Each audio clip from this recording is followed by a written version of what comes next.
എല്ലാവർക്കും ശ്രീമാത്രേ നമഃ. ദശമഹാവിദ്യകളില് 6 മഹാവിദ്യകൾ കഴിഞ്ഞു. 7ാമത്തെ മഹാവിദ്യ, അതിന്റെ ഓർഡറിൽ തന്നെയാണ് ഇപ്പൊ നമ്മൾ പറഞ്ഞു പോകുന്നത്.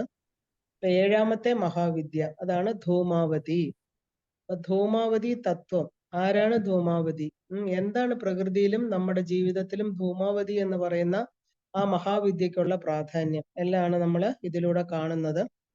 ഇപ്പൊ ധൂമാവതി ദേവി എന്ന് പറഞ്ഞാല് ദശമഹാവിദ്യകളിലെ 7ാമത്തെ വിദ്യയാണ്. അപ്പൊ ദശമഹാവിദ്യകളിൽ തന്നെ പല സവിശേഷതകളാലും ഇതര ദേവിമാരിൽ നിന്ന് വേറിട്ട് നിൽക്കുന്ന ഒരു വ്യക്തിത്വം ആണ് ധൂമാവതി സങ്കല്പം. ദേവിയുടെ വിശേഷണങ്ങള് വിവർണ, ചഞ്ചല, രുഷ്ട, ഗളിതാംബര, വിരളദന്ത, വിധവ, മുക്തകേശി, ശൂർപ്പഹസ്ത, കാകധ്വജിനി, രൂക്ഷനേത്ര, ധൂമിനി, കലഹപ്രിയ എന്നിങ്ങനെയാണ്. ഇപ്പൊ ഈ പേരുകൾ കേൾക്കുമ്പോ തന്നെ അതിന്റെ അർത്ഥം നമുക്ക് കുറെ മനസ്സിലാവുന്നുണ്ട് അല്ലെ. അപ്പോ വിജനമായ പ്രദേശത്ത് രഥത്തില് ഇരുന്ന് അരുളുന്നവളാണ് ധൂമാവതി ദേവി. നമ്മൾ എപ്പോഴും പടങ്ങളില് ദശമഹാവിദ്യകളില് ഒരു ഡെസേർട്ട് ഏരിയ അല്ലെ, വിജനമായിട്ടൊരു മരുഭൂമിയില് അമ്മ ഒറ്റയ്ക്ക് വളരെ മുഷിഞ്ഞ വസ്ത്രങ്ങൾ ധരിച്ച് ആ കാക്കയാകുന്ന ധ്വജത്തോടു കൂടി, കൊടിയടയാളം കാക്കയാണ്, അങ്ങനെ ഏകാന്തമായിട്ട് ഇരിക്കുന്ന ഒരു ദേവി. നമുക്ക് തന്നെ വളരെ വിഷമം തോന്നും അല്ലെ, ഒറ്റയ്ക്ക് ഇരിക്കുന്ന ഒരു ദേവിയാണ് ഈ പറയുന്ന ധൂമാവതി ദേവി. ഇടത് ഇരു കരങ്ങളാണ് ദേവിക്കുള്ളത്. വലത് കൈയില് വരദമുദ്രയാണ്, ഇടത് കൈയില് ഒരു മുറം പിടിച്ചിട്ടുണ്ട്. അപ്പോ വളരെയധികം വൃദ്ധയായിട്ട് വയസ്സായിരിക്കുന്ന ഒരു ദേവിയായിട്ട് ഇതിൽ കാണുന്നത് നമ്മളല്ലേ. വൃദ്ധയും വിരൂപിയും മലിനാംബരധാരിണിയും ധൂമ്രവർണ്ണമാർന്നവളുമാണ് ധൂമാവതി ദേവി.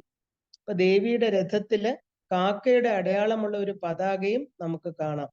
അപ്പൊ ഇതര ദശമഹാവിദ്യകളെല്ലാം തന്നെ നാനാവിധ ഭൂഷണങ്ങൾ അണിഞ്ഞവരാണെങ്കിൽ ധൂമാവതി ദേവിക്ക് ഒരു വിധമുള്ള ആഭരണങ്ങളും ഇല്ല. ഇപ്പൊ നമ്മളെ ഭുവനേശ്വരിയൊക്കെ കണ്ടു അല്ലെ, അതിമനോഹരിയാണ്. വേണ്ട ത്രിപുരസുന്ദരി ആവട്ടെ, വളരെ മനോഹരമായിരിക്കുന്ന ബാഹ്യ രൂപമാണ് അവർക്കെല്ലാം തന്നെ. പക്ഷേ ഈ ദേവിക്കാണെങ്കിൽ യാതൊരു വിധത്തിലുള്ള ആഭരണങ്ങളില്ല. കാരണം എന്താ? ദേവി വിധവയാണ് എന്നാണ് ഇതിന് കാരണം. അപ്പൊ ഈ വിധവ എന്ന് പറയുമ്പോൾ നമ്മൾ സാധാരണ അർത്ഥം ഇതിനെടുക്കരുത്. നമുക്ക് നോക്കാം എന്താണെന്നുള്ളത്. അപ്പൊ വളരെ രൂക്ഷമായിരിക്കുന്ന നയനങ്ങളോടും കാക്കയുടേത് പോലെയുള്ള വളഞ്ഞ മൂക്കോടുകൂടിയും അഴിഞ്ഞുലഞ്ഞ് പാറിപ്പറന്നു കിടക്കുന്ന മുടിയിഴകളോടുകൂടിയും ചുക്കിച്ചുളിഞ്ഞ ചർമ്മത്തോടും അതീവ വൃത്തിയായിട്ട് ചിത്രീകരിക്കപ്പെടുന്ന ധൂമാവതി ദേവിയെ ജീവിതത്തില് ആത്യന്തികമായിട്ടുള്ള അവസ്ഥയെ തിരിച്ചറിഞ്ഞ ഒരു മുത്തശ്ശിയാണെന്ന് കരുതാം. കാരണം ജീവിതം എന്ന് പറയുന്നത് പല ഘട്ടങ്ങളിലൂടെ കടന്നു പോകുന്നു. ബാല്യം, കൗമാരം, യൗവനം, വാർദ്ധക്യം അല്ലെ, 4 ദശകളും. അതില് ഇതെല്ലാം കണ്ടറിഞ്ഞ് തന്റെ 3 ദശാകാലങ്ങളെ പൂർണ്ണമായിട്ട് അറിഞ്ഞ് അതിലുള്ള സുഖദുഃഖങ്ങളെ എല്ലാം മനസ്സിലാക്കി ജീവിതം എന്താണെന്ന് പൂർണ്ണമായിരിക്കുന്ന, അതായത് ആത്യന്തികമായിട്ടുള്ള അവസ്ഥ എന്താണ്? ജനിച്ചു കഴിഞ്ഞാൽ മരണം സുനിശ്ചയം. അപ്പൊ ഇനി ആ അവസാന കാലത്ത് തന്റെ ശരീരം ഉപേക്ഷിക്കണം എന്നുള്ള പൂർണ്ണമായിട്ടുള്ള ആ അറിവ് നേടിയ ആ ഒരു ആത്യന്തിക അവസ്ഥയെ നേരിടാൻ സന്തോഷത്തോടുകൂടി തയ്യാറായിരിക്കുന്ന ഒരു മുത്തശ്ശിയായിട്ട് വേണം നമുക്ക് ധൂമാവതി ദേവിയെ കാണാൻ. ധൂമം എന്നാൽ പുക. ധൂമ്രലോചനൻ നമ്മൾ കണ്ടിട്ടുണ്ടല്ലേ, പുകമറയോട് കൂടിയത്. അപ്പം ധൂമ്രം എന്നാൽ പുക, അല്ലെങ്കിൽ മൂടൽ മഞ്ഞെന്ന് നമുക്ക് പറയാം. അപ്പം കാണാൻ പറ്റാത്തത് എന്താണോ നമ്മളെ ബ്ലോക്ക് ചെയ്യുന്നത്. നമുക്ക് പ്രകാശം ഉണ്ടെങ്കിൽ മാത്രമേ എല്ലാത്തിനെയും കാണാൻ പറ്റൂ. പ്രകാശം നമ്മുടെ മീഡിയമാണ് നമുക്ക് വസ്തുക്കളെ കാണുന്നതിന്, നമ്മുടെ സ്ഥൂല നേത്രങ്ങൾക്ക്. അപ്പോ ആ ഒരു നമ്മുടെ കാഴ്ചയെ മറയ്ക്കുന്നത്, അതായത് പുക പോലെ അല്ലെങ്കിൽ മൂടൽമഞ്ഞെന്ന് പറയാം. അപ്പോ അതാണ് ധൂമം എന്ന് പറഞ്ഞാൽ അർത്ഥം. പുകയിൽ നിന്ന് ഉത്ഭവിച്ചവളാണ് ദേവി. അപ്പോ പുകയിൽ നിന്ന് ഉത്ഭവിച്ചത് കൊണ്ടും പുകയുടെ നിറത്തോടു കൂടിയവളാലും പുകയുടെ നിറത്തോടു കൂടിയവളാകയാലും ധൂമത്തെ നിയന്ത്രിക്കുന്നവളാലും ദേവിക്ക് ധൂമാവതി എന്ന നാമം സിദ്ധിച്ചു എന്ന് പറയുന്നു. അപ്പൊ ധൂമാവതി ദേവി ഉഗ്രരൂപിണിയാണ്. സാധാരണ ഇപ്പൊ നമ്മൾ ത്രിപുര ഭൈരവിയെ കണ്ടതുപോലെ അമ്മ വളരെ ഉഗ്രരൂപത്തോടു കൂടിയതാണ്. ഭഗവാൻ ശിവൻ ദേവിയില് ധൂമരൂപത്തിൽ വിരാജിക്കുന്നു. സാധാരണ എല്ലാ മഹാവിദ്യകളിലും നമ്മൾ ഭൈരവനെ കണ്ടിട്ടുണ്ട് അല്ലെ. ഭൈരവനെ കൂടെ ഉപാസിക്കണം എന്നാ പറയാറുള്ളത്. ലളിതാ ത്രിപുര സുന്ദരി ശിവനാകുന്ന മഞ്ചത്തില്, സദാശിവനാകുന്ന മഞ്ചത്തിലാണ് ഇരിക്കുന്നത്. ശിവനെ കാണാതെ എല്ലാവരുടെയും നമുക്ക് ശിവനെ കാണാം. പക്ഷെ ഇവിടെ എവിടെയാണ് ഈ ധൂമാവതി ദേവിയിൽ എവിടെയാണ് ശിവൻ ഇരിക്കണമെന്ന് ചോദിച്ചാല് ദേവിയുടെ ഉള്ളില് ധൂമ രൂപത്തിലിരിക്കുന്നു എന്ന് പറയണം. ഇപ്പൊ ലോകത്തിലെ സമസ്ത അമംഗള വസ്തുക്കളുടെയും അധിഷ്ഠാത്രിയാണ് ധൂമാവതി. അപ്പോ മംഗളകര വസ്തുക്കൾ എന്നതുപോലെ അമംഗളകര വസ്തുക്കളും ലോകത്തിന്റെ നിലനിൽപ്പിന് അത്യാവശ്യമാണെന്നും സകലത്തിലും വിരാജിക്കുന്നത് ഒരേ പരബ്രഹ്മമാണെന്നും വ്യക്തമാക്കാനാണ് ദശമഹാവിദ്യകളിലെ ധൂമാവതി ദേവിയെ അമംഗള വസ്തുക്കളുടെ നാഥയായിട്ട് ചിത്രീകരിക്കുന്നത്. ഇതുപോലെ വേറൊരാളും കൂടി നമുക്കറിയാം, ഇനി വരുന്നുണ്ട് അല്ലെ, മാതങ്കി ദേവി. അമ്മയെ നമ്മൾ ഉച്ഛിഷ്ട ചണ്ടാലി എന്ന് പറയാറുണ്ട്. ഉച്ഛിഷ്ടങ്ങളില് മോശം കാര്യങ്ങളില് വസിക്കുന്നവൾ. എങ്ങനെയാണോ ദേവി ശ്യാമാദേവിയായിട്ട് മാതങ്കി സ്വരൂപത്തിലിരിക്കുന്നത്, അതുപോലെ ദേവിക്ക് വേറൊരു രൂപം കൂടെ ഉണ്ട്, ഉച്ഛിഷ്ട ചണ്ടാലി. അത് മാതങ്കി വരുമ്പോ നമുക്ക് നോക്കാം. അപ്പോ ആ എന്താ പറയാ, അപ്പോ ഈ എല്ലാ നെഗറ്റീവ് ആൻഡ് പോസിറ്റീവ് വസ്തുക്കളിലെല്ലാം തന്നെ ആ ഒരു അമംഗളം മംഗളം ഇതിനെ നമുക്ക് ഡിമാർക്കേറ്റ് ചെയ്യേണ്ട ആവശ്യമില്ല. രണ്ടിലും ഒരുപോലെ നാഥയായിട്ട് ഇരിക്കുന്നത് ധൂമാവതിയാണ്. ഇപ്പൊ ധൂമം എന്നത് ശരിക്കും പറഞ്ഞാല് നമ്മുടെ സംസാര പ്രപഞ്ചത്തില്, ഈ പ്രാപഞ്ചിക ജീവിതത്തില് ധൂമം എന്ന് പറഞ്ഞാൽ എന്താ? മറയ്ക്കുന്നതിന് നമ്മൾ എന്താ പറയുന്നത്? മായ, അല്ലെ? മായയാണ് നമ്മള് ധൂമ്രം എന്ന് പറയുന്നത്. നമ്മളെ കണ്ണിന് കാണാൻ പറ്റാത്തത്, പക്ഷെ എന്നാല് വളരെ എന്താ പറയാ, വളരെ നമ്മളെ എല്ലാത്തിനെയും മറച്ചുകൊണ്ട് വളരെ കട്ടിയോടുകൂടി ഒരു ആവരണമുണ്ട്. അതിനെയാണ് നമ്മളെ മായ എന്ന് പറയുന്നത്. അപ്പൊ ധൂമം എന്നാൽ ഇവിടെ നമുക്ക് ധൂമാവതി ദേവിയുടെ കാര്യത്തില് മായ എന്നെടുക്കാം. മായയാൽ മൂടിക്കിടക്കുന്നത്. അപ്പൊ മായ കൊണ്ട് മൂടിക്കിടക്കുന്നത് കൊണ്ട് സത്യത്തെ തിരിച്ചറിയാൻ സാധാരണക്കാർക്ക് സാധിക്കുന്നില്ല, അല്ലെ? അപ്പൊ മായയുടെ ഈ ആവരണമാണ് ധൂമാവതി ദേവി. ഇപ്പൊ ഇന്ദ്രിയ സുഖഭോഗങ്ങളില് ആമഗ്നരായി കിടക്കുന്നവരെ ഈ ഭൗതിക സുഖങ്ങളുടെ വ്യർത്ഥത ബോധ്യമാക്കി യഥാർത്ഥ സുഖാനുഭൂതി നൽകുന്ന അതീന്ദ്രിയ ജ്ഞാനത്തിലേക്കും ബ്രഹ്മത്തിലേക്കും തിരിക്കാൻ ശ്രമിക്കുന്ന നല്ലവളും ഉപദേശിയും എന്നാല് വിരൂപിയായിരിക്കുന്ന ഒരു മുത്തശ്ശിയുമാണ് ധൂമാവതി ദേവി. മറ്റ് വിദ്യകൾക്ക് പ്രേരണ ശക്തിയായിട്ട് വർത്തിക്കുന്നത് ഈ ദേവിയാണ്. എല്ലാ മഹാവിദ്യകൾക്കും ഒരു പ്രേരണാശക്തി എന്ന് പറയുന്നത് ധൂമാവതിയാണ്. അപ്പൊ ജനന മരണങ്ങളെ കുറിച്ചുള്ള ശരിയായ തത്വം ലോകരെ പഠിപ്പിക്കുന്നത് ദേവിയാണ്. അതുകൊണ്ട് ദേവി ശ്മശാനത്തിൽ വസിക്കുന്നു, അല്ലെ? നമ്മളെ കാണുന്ന ഈ എന്താ പറയുക, ഒരു ഡെസേർട്ട് പോലെ, ഒരു മണലാരണ്യം പോലെ കാണുന്നത് ശ്മശാനമാണ്. മഹാശ്മശാനം എന്ന് പറയും. അവിടെ ശവക്കച്ച ഉടുത്തവളും, ശവക്കച്ച എന്ന് പറഞ്ഞാൽ നമ്മൾ അന്ത്യകർമ്മങ്ങൾ ചെയ്യുമ്പോൾ ഉടുക്കുന്ന വസ്ത്രത്തെയാണ് നമ്മള് അതാണ് മുഷിഞ്ഞ്, അല്ലെ, കറയൊക്കെ പുരണ്ട ഒരു വസ്ത്രമാണ് അമ്മ ധരിച്ചിരിക്കുന്നത്. അപ്പൊ ആ ശവക്കച്ച ഉടുത്തുകൊണ്ട് എന്താ പറയാ, അവിടെ ശ്മശാനത്തിൽ വസിക്കുന്നവളാണ് ദേവി. എന്തിനാ? നമ്മള് ജനന മരണത്തെ കുറിച്ചുള്ള ശരിയായ തത്വം, ജനിച്ചവരെല്ലാം അവസാനം വന്നു ചേരേണ്ട ആ ഒരു ലോക തത്വമാണ് ശ്മശാനം എന്ന് പറയുന്നത്, അല്ലേ? അപ്പൊ ശ്മശാനം നമുക്കൊരു ശ്മശാന വൈരാഗ്യം എന്നൊക്കെ പറയാറുണ്ട്. ശ്മശാനം കാണുമ്പോൾ എല്ലാവരും അവിടെ എത്തേണ്ടതാണ്, എല്ലാവരുടെയും അന്ത്യസ്ഥലം, അന്ത്യവിശ്രമം കുടികൊള്ളുന്നത് ശ്മശാനത്തിലാണെന്നൊരു തോന്നല് നമ്മുടെ ഉള്ളിലും വരും, അല്ലെ? എങ്കിൽ മാത്രമേ നമുക്ക് ഈ ശരീരവുമായിട്ട് ബന്ധപ്പെട്ട വസ്തുക്കളോടുമുള്ള ആസക്തി കുറയ്ക്കാൻ പറ്റൂ. പക്ഷെ അത് കുറച്ചു നേരത്തേക്ക് നിലനിൽക്കൂ. വീണ്ടും നമ്മൾ ഈ ഭൗതിക സുഖങ്ങളില്, ശ്മശാനത്തിൽ നിന്ന് തിരിച്ചു വന്നു 5 ദിവസം കഴിയുമ്പോൾ വീണ്ടും നമ്മൾ ഭൗതിക സുഖങ്ങളില് മുങ്ങിത്താഴും. മരണം നമുക്ക് ഒരിക്കലും വരില്ല എന്ന് നമ്മൾ വിചാരിക്കും. അതിനെയാണ് നമ്മൾ മായ എന്ന് പറയുന്നത്. അപ്പൊ ദേവിയുടെ വാസസ്ഥലങ്ങൾ എവിടെയാണെന്ന് ചോദിച്ചാല് മരുഭൂമിയാണ്. മരുഭൂമി, പിന്നെ കലഹമുള്ള വീടുകള്, നാടുകള്, ശ്മശാനം നമ്മൾ കണ്ടു, വിശപ്പ്, കാമം, ക്രോധം, ദുഃഖം, വിധവമാർ എന്നിവയാണ് ദേവി ഉള്ള സ്ഥലം. ദേവിക്ക് സദാ ദുഃഖമാണ്, ദുഃഖഭാവമാണ്. അപ്പൊ മിഴികളെല്ലാം ചുവന്ന് അധരം രക്താങ്കിതമായിട്ടിരിക്കണം, എപ്പോഴും ദുഃഖത്തോടുകൂടി. കാരണം തന്റെ മക്കൾ ഇതൊന്നും തിരിച്ചറിയുന്നില്ലല്ലോ, ഈ ഭൂമിയിൽ വന്ന് അതിന്റെ ആ സുഖഭോഗങ്ങളിൽ മുഴുകിയിരിക്കുന്നല്ലോ. അവരെ എങ്ങനെ നമുക്ക് ഇതിലോട്ട് തിരിക്കാം? ഇല്ലെങ്കിൽ ദേവിക്ക് എന്തിനാ ഇങ്ങനെ ഒരു രൂപം എടുക്കേണ്ട ആവശ്യം? അപ്പോ ആ ഒരു കലഹങ്ങൾ നടക്കുന്ന സ്ഥലത്ത്, കാരണം എന്തിനാ കലഹങ്ങൾ സാധാരണ ഉണ്ടാവുക? സ്വത്തിനെ കുറിച്ചും പണത്തിനെ കുറിച്ചും സ്ഥാനമാനങ്ങളെ കുറിച്ചും, അല്ലെ? താരതമ്യ പഠനം നടക്കുന്നിടത്തെല്ലാം കലഹം ഉണ്ടാവും. എനിക്ക് ഇത്രയേ ഉള്ളൂ, നിനക്ക് അത്രയേ ഉള്ളൂ. അപ്പൊ കലഹങ്ങളുള്ള വീട്ടുകളിൽ ദേവിയുണ്ട്. വിശപ്പ്, ഭയങ്കരമായിട്ട് വിശപ്പ്, മനുഷ്യന്റെ ഏറ്റവും പ്രാഥമികമായിട്ടുള്ള ഒരു ആവശ്യമാണ് വിശപ്പ്, അല്ലെ? വിശപ്പിന് വേണ്ടിയാണ് കടിപിടി കൂട്ടുന്ന നായ്ക്കളെ പോലെ. മനുഷ്യര് വിശന്നു കഴിഞ്ഞാൽ അവരെന്താ ചെയ്യണമെന്ന് പറയാൻ പറ്റില്ല. പിന്നെ കാമം, ആഗ്രഹങ്ങള്, ക്രോധം, കാമം കിട്ടാതെ വരുമ്പോ അത് ക്രോധമായിട്ട് തീരുന്നു. ദുഃഖം, സദാ ദുഃഖം. എന്താ? എനിക്ക് ഇത്രയേ ഉള്ളൂ. എത്ര ലക്ഷങ്ങളും കോടികളും ഉണ്ടെങ്കിലും പറയും എനിക്ക് ഇത്രയേ ഉള്ളൂ. എല്ലാത്തിലും ദുഃഖമാണ്. ഒരു നെഗറ്റീവ് ആറ്റിറ്റ്യൂഡ്, ഒന്നിലും സംതൃപ്തമല്ലാത്ത ഒരു ജീവിതം അല്ലെ? അവരെ ആ ഭാവങ്ങളിൽ, അതായത് സദാ ദുഃഖമായിട്ടാണ് ദേവി കാണപ്പെടുന്നത്. തമോ ഗുണങ്ങളെയാണ് ദേവി പ്രതിനിധീകരിക്കുന്നത്. തമോ ഗുണമാണ് ഈ ദുഃഖം എന്ന് പറയുന്നത്. ഈ പറഞ്ഞതെല്ലാം തമോ ഗുണമാണ്. കാമം, ക്രോധം, ദുഃഖം എല്ലാം തന്നെ. അപ്പോ ആ ഒരു മായയായിട്ട്, അതായത് ധൂമമായിട്ട് യാഥാർത്ഥ്യത്തെ മൂടി വെച്ച് സകലതിനെയും മറയ്ക്കുന്ന ദേവിയുടെ രൂപം നമ്മളെ ഓർമ്മപ്പെടുത്തുന്നത് ഇതാണ്. എന്താണ്? സത്യത്തിന്റെ, അതായത് യാഥാർത്ഥ്യത്തിന്റെ, യഥാർത്ഥ ജ്ഞാനത്തിന്റെ മുഖം വികൃതമാണ്. ചിലപ്പോൾ വിരൂപവുമായിരിക്കാം, ചിലപ്പോൾ പഴക്കമേറിയതായിരിക്കാം.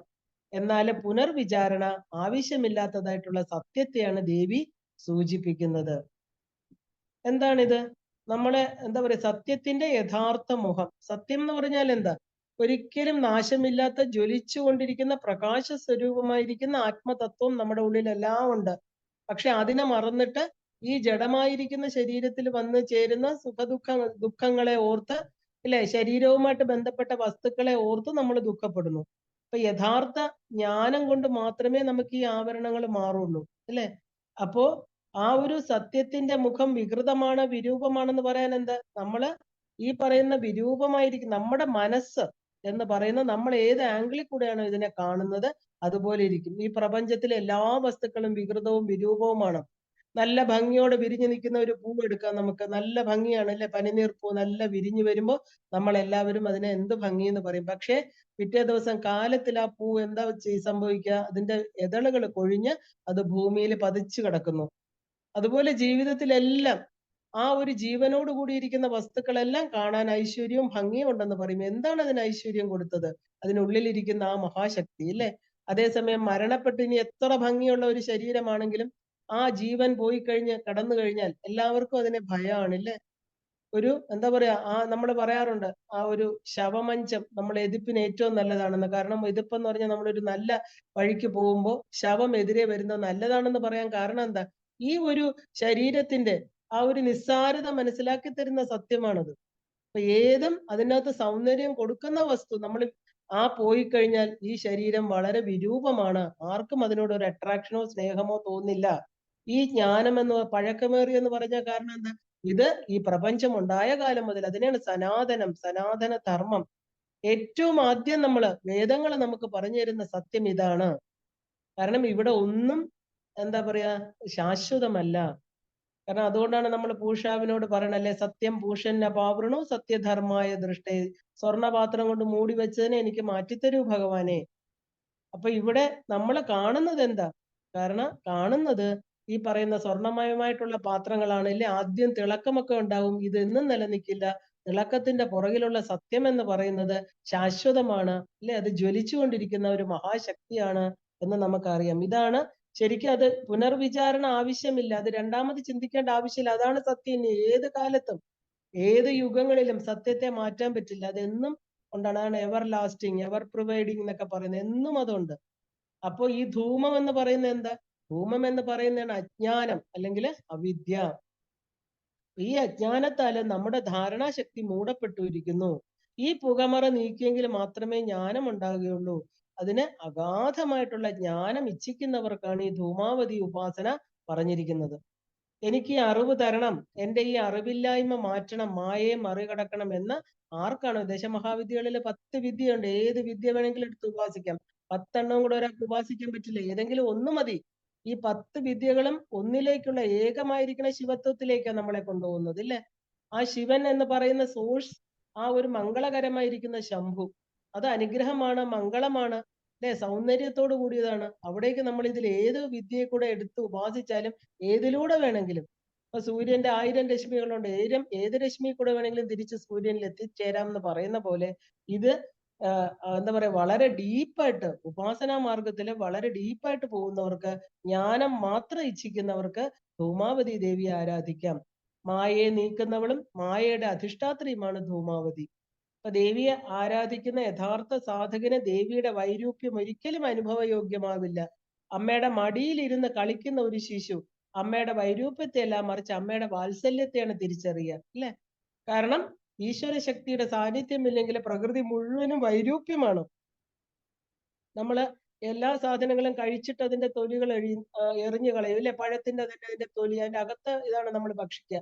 ഏത് സാധനവും നമ്മൾ കാണും പോലെ അല്ല നമ്മൾ അതിന്റെ അടുത്ത് ചെല്ലും. അത് ഉപയോഗിച്ച് വലിച്ചെറിയുമ്പോൾ അതെന്താ വികൃതമായിട്ട് തീരുകയാണ്. അതുപോലെ തന്നെയാണ് ജീവൻ.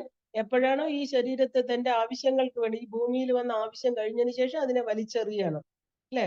അപ്പൊ ആ ശവം എന്ന് പറയുന്നത് കത്തിക്കരിയുന്ന സ്ഥലമാണ് ശ്മശാനം. അവിടെയാണ് ദേവി ഇരിക്കുന്നത്. ഇതാണ് ആത്യന്തിക സത്യം എന്ന് പറയുന്ന പ്രകൃതിയുടെ.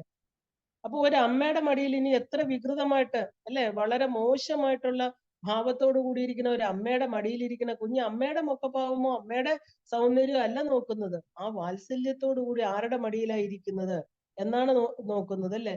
മാതാവ് ധനസമൃദ്ധിയിൽ വിരാജിക്കുന്നവളാണോ, സുന്ദരിയാണോ എന്നൊന്നും ബാലകൻ ചിന്തിക്കാറില്ല. അപ്പൊ സംരക്ഷണം നൽകാനും സ്നേഹപൂർണമായിട്ട് പെരുമാറി ശ്രദ്ധാപൂർവം വളർത്തിയെടുക്കാനും ശ്രമിക്കുന്നവളാണ് അമ്മ. അപ്പൊ ബാലനെ സംബന്ധിച്ചിടത്തോളം തന്റെ മാതാവ് യഥാർത്ഥ സാധകർക്ക് ഭീതിജനകമായ രൂപത്തിനുള്ളിലെ താത്വികവും പരബ്രഹ്മ സ്വഭാവത്തോടു കൂടിയവളുമായിട്ടുള്ള ദേവിയെ കാണാൻ സാധിക്കും. അപ്പൊ അമ്മയുടെ ബാഹ്യ സൗന്ദര്യം അല്ല നമ്മൾ നോക്കേണ്ടത്, അമ്മയുടെ ഉള്ളിലെ വാത്സല്യം, കരുണ. എന്തിനാ ഈ ഭയം? കാളിയെ കണ്ട ഭയമാണില്ലേ? 51 മാലകൾ, മുണ്ടമാലകളൊക്കെ ധരിച്ച് ശവത്തിന്റെ പുറത്ത് ചവിട്ടി നിൽക്കുന്ന കാളിയുടെ 7 അയലത്താരും പോവില്ല ഭയന്നിട്ട്, നാക്കൊക്കെ പുറത്തിട്ട്. എന്തിനാ അമ്മ? നമ്മുടെ ഏറ്റവും ഭയങ്കരമായിരിക്കുന്ന, നമ്മളെ പ്രപഞ്ചവുമായിട്ട് ബന്ധിക്കുന്ന ഘോരമായിരിക്കുന്ന വാസനകളെ ഇല്ലാതാക്കാനാണ്. താരാദേവിയും അങ്ങനെയാണ്, കയ്യിൽ കത്രികയോടുകൂടി സംസാര ബന്ധത്തെ മുറിച്ചു കളയുന്ന കത്രിക. അങ്ങനെ നിൽക്കുന്നവരൊക്കെ എന്താ പെട്ടെന്ന് തന്റെ സാധകർക്ക് ആ ഉപാസന ബലം കൊടുത്ത് അവരെ ഈ പറയുന്ന പാശത്തിൽ നിന്ന് മോചിതരാക്കി പശുപതിയുമായിട്ട് ചേർക്കുന്ന വിദ്യകളാണ് ഇവരെല്ലാം. എല്ലാവരുടെയും അൾട്ടിമേറ്റ് ലക്ഷ്യം പശുപതി തന്നെയാണ്, അല്ലേ? ആ മഹാശക്തിയായിരിക്കുന്ന ശിവബോധമാണ്. അതിൽ ചേർക്കുന്നതിന് നമുക്ക് ഒരുപാട് കാര്യങ്ങൾ, നമ്മൾ ഈ ശരീരവും മനസ്സും ഇന്ദ്രിയങ്ങളും ഒക്കെ ആയിട്ട് ബന്ധിക്കപ്പെട്ടിരിക്കുന്നു ഈ പ്രപഞ്ചവുമായിട്ട്. അപ്പോ ബാഹ്യ സൗന്ദര്യത്തിനപ്പുറത്ത് മനസൗന്ദര്യത്തിനാണ് പ്രാധാന്യമെന്ന് ധൂമാവതി ദേവി നമ്മളെ പഠിപ്പിക്കുകയാണ്. അപ്പൊ ധൂമാവതി ദേവി തടസ്സങ്ങളുടെ, ദുഃഖങ്ങളുടെ, നിരാശയുടെ, പരാജയത്തിന്റെ, ഏകാന്തതയുടെ ഒക്കെ പ്രതീകമായിട്ടുള്ള സാഹചര്യങ്ങളുടെ അധിഷ്ഠാത്രിയാണ്. നമുക്ക് എപ്പോഴാ തടസ്സങ്ങൾ ഉണ്ടാകുന്നത്? നമ്മുടെ പൂർവ്വജന്മാർജിത കർമ്മങ്ങളാണ് നമുക്ക് ഈ ജന്മത്തിൽ തടസ്സങ്ങളായിട്ട് വരുന്നത്. എന്ത് കാര്യം ചെയ്യുമ്പോഴും മുമ്പോട്ട് പോകുന്നില്ല. പിന്നെ നമ്മൾ ഗണപതി ഭഗവാനെ പ്രാർത്ഥിക്കും, അല്ലെ? തടസ്സങ്ങൾ, വിഘ്നങ്ങൾ മാറാൻ. ദുഃഖങ്ങൾ എന്താ കാരണം? അവനവൻ ചെയ്ത കർമ്മങ്ങൾ ദുഃഖമായിട്ട്, ശരീര ദുഃഖമായിട്ട്, മാനസിക ദുഃഖമായിട്ട് എല്ലാം നമുക്ക് വന്നു ചേരുന്നു. പിന്നെ നിരാശ. നമ്മൾ കാര്യങ്ങൾ വിചാരിക്കുന്നു, നമ്മൾ വിചാരിക്കുന്ന പോലെ നടക്കണമെന്ന് പറഞ്ഞാൽ ചിലപ്പോൾ അങ്ങനെ നടന്നെന്നിരിക്കില്ല, അല്ലെ? നമ്മളൊരു ടാർഗറ്റ് വെച്ചിട്ട് ഇത് തന്നെ നടക്കണം, അതപ്പോ നമുക്ക് എന്താ വരിക? നിരാശ. അപ്പൊ നമ്മൾ ഈശ്വരേച്ഛയ്ക്ക് വഴങ്ങിക്കൊടുത്ത് ഈശ്വരൻ തരുന്നത് എന്തും അതാണ് എനിക്ക് വിധിക്കപ്പെട്ടത്, അത് എനിക്ക് നല്ലതാണ്, നല്ലതേ എനിക്ക് ഈശ്വരൻ തരുള്ളൂ എന്ന് നമുക്കൊരു കോംപ്രമൈസിങ് ആറ്റിറ്റ്യൂഡ് ഉണ്ടെങ്കിൽ നമുക്ക് ഈ തരുന്നതിൽ നമ്മൾ ദുഃഖം വെക്കില്ല. അപ്പൊ നിരാശ എന്ന് പറയുന്നത് കാമത്തിന്റെ ഫലമാണ്. ആ ആഗ്രഹം ഇന്നതുപോലെ വേണം, എനിക്ക് ഇതേ കാറ് ഇതേ രൂപയുടെ വേണം എന്ന് പറഞ്ഞാൽ നമുക്കതിന് പറ്റിയില്ലെങ്കിൽ എന്ത് ചെയ്യാൻ പറ്റും? അതിൽ നിരാശ കൊണ്ടിട്ട് എന്താ കാര്യം? ഇത് ആരുടെയാ കുറ്റം? അവനവന്റെ തന്നെയാണ്. പരാജയം. ജീവിതം എന്ന് പറയുന്നത് വിജയ പരാജയങ്ങളാണ്, അല്ലേ? ഒരു രാത്രി ഉണ്ടെങ്കിൽ ഒരു പകലുണ്ട്. ഈ പരാജയം നിത്യമായിട്ട് ഏറ്റുവാങ്ങുന്നവരല്ല നമ്മളാരും. ജീവിതത്തിൽ ഒന്നോ രണ്ടോ പരാജയങ്ങൾ വരാം, പക്ഷേ ഏത് പരാജയത്തിനും ഒടുവില് ഒരു വിജയമുണ്ട്. പിന്നെ ഏകാന്തത. ഏകാന്തത എന്ന് പറഞ്ഞാൽ എന്താ? നമ്മുടെ സമൂഹത്തിൽ ഏകാന്തമായിട്ട് വസിക്കുക. പലരുമായിട്ട് നമുക്ക് ഇടപെടാൻ പറ്റുന്നില്ല. കാരണം നമുക്ക് നമ്മുടെ ആരാധനയ്ക്കും നമ്മുടെ ഉപാസനാ മാർഗങ്ങളിലും പോകുമ്പോൾ തടസ്സമായിട്ട് നിൽക്കുന്നു, അല്ലെ? ഏകാന്തത എന്ന് പറഞ്ഞാൽ 2 അർത്ഥങ്ങൾ അതിനെടുക്കാം. ഒന്ന്, നമുക്ക് മറ്റുള്ളവരുമായിട്ട് മിങ്കിൾ ചെയ്യാൻ, അല്ലെങ്കിൽ നമ്മുടെ സാധനയ്ക്ക് തടസ്സമായിട്ട് നിൽക്കുന്നത്. മറ്റത്, നമ്മുടെ സ്വഭാവം കൊണ്ട് മറ്റുള്ളവരെല്ലാം നമ്മളെ ഒറ്റപ്പെടുത്തുന്ന ഒരു സമയം, അല്ലെ? കാമക്രോധാദികളോട് എപ്പോഴും ഗോസിപ്പിംഗ് ആയിട്ടും നെഗറ്റീവ് കാര്യങ്ങൾ പറയും, എല്ലാവരോടും വഴക്കിടുകയും ഇങ്ങനെ ചെയ്യുന്ന ഒരു വ്യക്തി, പുരുഷനാണെങ്കിലും സ്ത്രീ ആണെങ്കിലും ഏത് മേഖലയിലാണെങ്കിലും അവർ വരുമ്പോ തന്നെ നമ്മൾ പറയും, അയ്യോ വരികയാണ്, നമുക്ക് മിണ്ടാതിരിക്കാന്ന് പറഞ്ഞ് നമ്മൾ അതിൽ നിന്ന് മാറും, ഇല്ലേ? നമ്മള് സമൂഹം അവരെ ഒറ്റപ്പെടുത്തും. 2, അവർക്ക് സാധനാപരമായിട്ട് മറ്റുള്ള നെഗറ്റീവ് ആളുകളുമായിട്ട് ഇടപെടാൻ പറ്റാതെ അവരൊറ്റപ്പെട്ട് ജീവിക്കും. ഈ ഏകാന്തത എന്ന് പറഞ്ഞാൽ പ്രതികൂല സാഹചര്യങ്ങളുടെ അധിഷ്ഠാത്രി എന്നാ പറയുന്നത്. പ്രതികൂല സാഹചര്യം എങ്ങനെ വേണമെങ്കിലും വന്നു ചേരാം. അപ്പൊ ഈ പ്രതികൂല അനുഭവങ്ങൾ ഉണ്ടാകുമ്പോഴാണ് ഒരുവൻ തന്റെ യഥാർത്ഥ ശക്തികളെ കുറിച്ച് വിശകലനം ചെയ്യുന്നത്, അല്ലേ? അപ്പൊ പോരായ്മകളെ തിരുത്തി ശക്തിയോടെ വീണ്ടും മുന്നേറുക നമുക്ക് സാധിക്കും. നമ്മുടെ പോരായ്മകള്, നമ്മുടെ വീഴ്ചകള് എന്തൊക്കെയാണെന്ന് നമ്മൾ തിരിച്ചറിയണം. എന്നാലേ നമുക്ക് അടുത്ത സ്റ്റെപ്പ് മുമ്പിലോട്ട് പോകാൻ പറ്റുള്ളൂ. ഇപ്പൊ സുഗമമായിരിക്കുന്ന വീതിയിലൂടെയാണ് യാത്രയെങ്കിൽ യാത്രക്കാരൻ പലപ്പോഴും ചിന്താഹീനനായിട്ടും സുഖ തൽപരനായിട്ടും മാറും. നമുക്ക് സുഖമുള്ള ഒരു വഴി കൂടെ നമ്മൾ ഒരു കെയർലെസ് ആയിട്ട്, ഇപ്പൊ വണ്ടി തന്നെ നമ്മൾ അങ്ങനെ ഓടിച്ചു പോകാറുണ്ട് ചിലരില്ലേ. നല്ല റോഡാണ്, പെട്ടെന്നായിരിക്കും സൈഡിൽ നിന്ന് എന്തെങ്കിലും വന്ന് വീഴുവോ എന്തെങ്കിലും എടുത്ത് ചാടുകയോ ഒക്കെ ചെയ്തു കഴിഞ്ഞാൽ ഉടനെ അവിടെ ആക്സിഡന്റ് വരികയാണ്. അപ്പൊ നമ്മൾ സുഖം എന്ന് പറയുന്നത് എന്താ, നമ്മള് ഒന്നിനെയും ശ്രദ്ധിക്കാതെ വളരെ എന്താ പറയാ, ഇപ്പൊ നമ്മള് സുഖമായിട്ടിരിക്കുന്ന ഒരു ദുഃഖങ്ങളൊന്നും ഇല്ലാത്ത ഒരു ജീവിതമാണെങ്കിൽ നമ്മൾ ചിലപ്പോൾ ഉപാസനാ മാർഗമൊന്നും സ്വീകരിച്ചില്ല എന്ന് വരും. കാരണം അത്രയും കഷ്ടപ്പാട്. ഉപാസന എന്ന് പറഞ്ഞാൽ തപസ്സാണ് അല്ലെ, ശ്രദ്ധ എന്ന് പറഞ്ഞാൽ തപസ്സാണ്. ആ തപസ്സിന് വേണ്ടിയിട്ടുള്ള ടൈം, നമ്മുടെ ശരീരം, അങ്ങനെ ഒരുപാട് സമയങ്ങൾ നമ്മൾ ഒരുപാട് സമയം ഇതിനു വേണ്ടി വിനിയോഗിക്കേണ്ടി വരും. അങ്ങനെ ചെയ്യാറില്ല. സാധാരണ ദുഃഖങ്ങൾ തന്നെയാണ്. കുന്തി ദേവി പറഞ്ഞ പോലെ ദുഃഖങ്ങളെ തരൂ ഭഗവാനെ, ഭഗവാനെ ഓർമ്മിക്കാനുള്ള ഒരു വഴിയാണ് ദുഃഖങ്ങൾ എന്ന് പറയുന്നത്. അപ്പോ ഈ യാത്രക്കാരന്റെ എന്താ പറയാ, യാത്രക്കാരന്റെ ഡെസ്റ്റിനേഷൻ എന്താണ്? ഈ ശരീരമാകുന്ന രഥത്തിലെ ഓരോ ജീവനും യാത്ര ചെയ്യുന്നത് എവിടെ എത്താനാണ്? എവിടെയാണ്? അൾട്ടിമേറ്റ് ആയിരിക്കുന്ന പുരുഷാർത്ഥങ്ങളിലെ മോക്ഷം തന്നെയാണ് ഓരോരുത്തരുടെയും ലക്ഷ്യം അല്ലെ. അപ്പോ നമ്മള് സുഖമായിട്ടുള്ള ഒരു യാത്രയിൽ ദുഃഖങ്ങൾ തരാതിരുന്ന ഈശ്വരനെ മറന്നുപോകും. നമ്മൾ ചിന്താഹീനരായിട്ട് സുഖ തൽപരരായിട്ട് മാറും. വഴി ദുർഘടമാണെങ്കിലും ഓരോ നിമിഷം അവൻ ശ്രദ്ധയോടുകൂടി ഇരിക്കും. യാത്ര വളരെ സാവധാനത്തിൽ പോകും. പക്ഷേ യാത്ര അവന് പിൽക്കാലത്തെ ജീവിതത്തില് മാർഗദർശകമായി തീരുന്ന പല അറിവുകളും നൽകും. മാത്രമല്ല, slow and steady wins the race എന്ന് പറയും പോലെ അവസാനം അവന്റെ ഉദ്ദേശത്തില് അവൻ എത്തിച്ചേരുകയും ചെയ്യും. അപ്പൊ സാധാരണ മനുഷ്യരെ പ്രതിസന്ധികളിൽ തട്ടി വീണ് കൂടുതൽ പ്രതിസന്ധികളിലേക്ക് നീങ്ങുന്നതാണ് നമ്മൾ കാണുന്നത് അല്ലെ. എന്നാൽ യഥാർത്ഥ സാധകരെന്താ ചെയ്യുന്നത്? ഈ പ്രതിസന്ധികളെ എല്ലാം തന്നെ തരണം ചെയ്ത് ജീവിത ലക്ഷ്യത്തിൽ എത്തിച്ചേരും, ഉറപ്പാണ്. അപ്പൊ ഭൗതിക ജീവിതത്തിന്റെ പകിട്ടില് ഭ്രമിക്കുന്നവരാണ് സാധാരണക്കാര്. അപ്പൊ അത്തരക്കാരെ ആത്മീയ മാർഗത്തിലേക്ക് നയിക്കാൻ ദേവി സദാ സന്നദ്ധയാണ് എന്ന് കാണിക്കുകയാണ് ദേവിയുടെ ബാഹ്യ രൂപം. അപ്പൊ വിശന്നിരിക്കുമ്പോൾ ദുർവാശി കാട്ടി കൊടുക്കുന്നതെല്ലാം തട്ടിത്തെറിപ്പിക്കുന്ന ഒരു കുട്ടിയെ പലതും പറഞ്ഞ് അമ്മ എന്ത് ചെയ്യും? ഭക്ഷണം കഴിപ്പിക്കുന്ന അമ്മയെ പോലെയാണ് ധൂമാവതി. കാരണം നിർഭാഗ്യത്തിന്റെ നാഥയായിരിക്കുന്ന ദേവി തന്റെ ഭക്തർക്ക് ഭാഗ്യത്തിലേക്ക്, ഭാഗ്യം എന്ന് പറഞ്ഞാൽ എന്താ? സൗഭാഗ്യം. ഞാൻ നാളെ പറഞ്ഞു, ആത്യന്തികമായ മോക്ഷമാണ് സൗഭാഗ്യം. സൗഭാഗ്യ രാജരാജേശ്വരി അല്ലെ. ഇതേ ദേവിയുടെ വേറൊരു മുഖമാണ് നമ്മൾ കണ്ടത്. അതീവ മനോഹരിയായിരിക്കുന്ന ആ ഒരു ലളിതാ മഹാത്രിപുര സുന്ദരി എന്ന് പറയുന്ന രാജരാജേശ്വരി. അപ്പോ ഈ നിർഭാഗ്യത്തിന്റെ ദാതയായിട്ട് ദേവി വേറൊരു മുഖം ഇവിടെ എന്തിനാ വെക്കുന്നത്? കാരണം നമ്മൾ പലപ്പോഴും ദുർവാശി കാണിക്കും. നമുക്ക് ഈ സുഖം മതി, ഈ ശരീരം മതി, എനിക്ക് ഇനിയും ജനിക്കണം, ഈ സുഖങ്ങളിൽ മുഴുകി നമ്മളെ നല്ല പല വഴികളും കാണിച്ചു തരുമ്പോ, ഉപാസനാ മാർഗങ്ങൾ, എന്താ പറയാ, ഈശ്വരനിലേക്കുള്ള മാർഗങ്ങൾ തെളിഞ്ഞു വരുമ്പം അതൊന്നും നാമം ജപിക്കുകയോ പൂജയിലൊന്നും പങ്കെടുക്കാതെയോ ഈശ്വരൻ ഇല്ലെന്ന് പറയോ അങ്ങനെയുള്ളതൊക്കെ പറയുന്ന കുട്ടിയെ എന്താ പറയാ, പലതും പറഞ്ഞ് ഭക്ഷണം കഴിക്കണ അമ്മ. അപ്പൊ നമ്മള് എന്താ പറയാ, ചന്ദ്രനെ കാണിക്കും, സൂര്യനെ കാണിക്കും ഇല്ലേ, അങ്ങനെയൊക്കെ പറഞ്ഞ് ഭക്ഷണം കൊടുക്കാൻ. അവർക്ക് എന്താ ഭക്ഷണം? ശരീര പോഷണത്തിന് ആവശ്യമാണ്. അതുപോലെ ഈ തത്വജ്ഞാനം എന്ന് പറയുന്നത് ആത്മപോഷണത്തിന്, ആത്മാവിനെ അറിയാനുള്ള ആ ഒരു എന്താ പറയാ ഫുഡാണ് ഈ പറയുന്ന ഭക്തി മാർഗങ്ങളെല്ലാം തന്നെ. അപ്പൊ നിർഭാഗ്യത്തിന്റെ നാഥയായിരിക്കുന്ന ദേവി എന്ന് നമ്മൾ കാണുന്ന ദേവി ഭക്തർക്ക് എന്താ കൊടുക്കുക? ഭാഗ്യത്തിലേക്ക്, അതായത് ആത്യന്തികമായിരിക്കുന്ന മോക്ഷത്തിലേക്കുള്ള വഴിയാണ് കാണിച്ചു കൊടുക്കുന്നത്. അപ്പൊ ഈ ഭുവനേശ്വരി ദേവി സൃഷ്ടിക്ക് വേണ്ട അന്തരീക്ഷം അഥവാ പ്രപഞ്ചത്തെ സൂചിപ്പിക്കുന്നു എന്ന് നമ്മൾ ഭുവനേശ്വരി തത്വത്തിൽ കണ്ടു അല്ലേ. അപ്പൊ ധൂമാവതി ദേവി എന്താണ് ചെയ്യുന്നത്? ധൂമാവതി ദേവി എന്തിനാണ് റെപ്രസെന്റ് ചെയ്യുന്നതെന്ന് ചോദിച്ചാല്, സൃഷ്ടിക്ക് മുമ്പുള്ള മഹാന്ധകാരം അല്ലെങ്കിൽ മഹാശൂന്യത, ആ ഒരു പ്രജ്ഞയെ മൂടിയിരിക്കുന്ന അജ്ഞാന തമസ്, ഇതിനെയാണ് പ്രതിനിധീകരിക്കുന്നത്. കാരണം ഇവിടെ നിന്നാണ് ഭുവനേശ്വരി ദേവി സൃഷ്ടിയിലെ ഹ്രീംകാരം എന്ന് പറയുന്ന ഓമിൽ നിന്ന് ഹ്രീം പുറത്തേക്ക് വരുന്നത് ഇവിടെ നിന്നാണ് അല്ലെ. അപ്പോ സൃഷ്ടിക്ക് മുമ്പ് എന്താ ഉള്ളത്? വെറും അന്ധകാരം. നമ്മൾ അതിനെയാണ് മഹാശൂന്യത എന്ന് പറയുന്നത്. അപ്പൊ നമ്മുടെ പ്രജ്ഞയെല്ലാം അവിടെ മൂടപ്പെട്ടിരിക്കുകയാണ്. നമുക്ക് ബോധം എന്ന് പറയുന്ന ഇല്ല. എന്തുകൊണ്ടാ മൂടിയിരിക്കുന്നത്? അജ്ഞാന തമസ് കൊണ്ട് മൂടിയിരിക്കുകയാണ്. അപ്പൊ ഈ അജ്ഞാന തമസിനെയാണ് ധൂമാവതി എന്ന് പറയുന്നത്. ധൂമാവതി മഹാശൂന്യത അഥവാ മൂലവിദ്യയാണ്. ഇതിൽ നിന്നാണ് എല്ലാം പുറത്തേക്ക് വരുന്നത് അല്ലെ. നമ്മൾ പറയില്ലേ, ശിവൻ എവിടെയാണ്? മഹാശൂന്യതയും അതിക്രമിച്ച് നിൽക്കുന്ന മഹാശക്തി. മഹാശൂന്യത എന്ന് പറഞ്ഞാൽ ഇരുട്ടെന്നല്ല, അതിന്റെ അപ്പുറം എന്താ? സദാ ജ്വലിച്ചുകൊണ്ടിരിക്കുന്ന അല്ലെ, സെൽഫ് ഇലൂമിനേറ്റിംഗ് ആയിട്ടുള്ള ഒരു കോടി കോടി സൂര്യന്മാര് പ്രകാശിക്കുന്ന ആ ഒരു സെൽഫ് ഗൈഡിങ്, സെൽഫ് മോട്ടിവേറ്റിംഗ് അല്ലെ? അവിടെ നമുക്ക് എന്താ പറയാ, മനസ്സോ ഇന്ദ്രിയങ്ങളോ പ്രവർത്തിക്കാത്ത പൂർണ്ണ ചൈതന്യമായിരിക്കുന്ന, അറിവായിരിക്കുന്ന, പ്രകാശ സ്വരൂപമായിരിക്കുന്ന ശിവന്റെ സ്ഥലമാണത്. അപ്പൊ അത് കഴിഞ്ഞിട്ട് ഈ മഹാശൂന്യതയെ അതിക്രമിച്ചാലേ നമുക്ക് അവിടെ എത്തിച്ചേരാൻ പറ്റുള്ളൂ.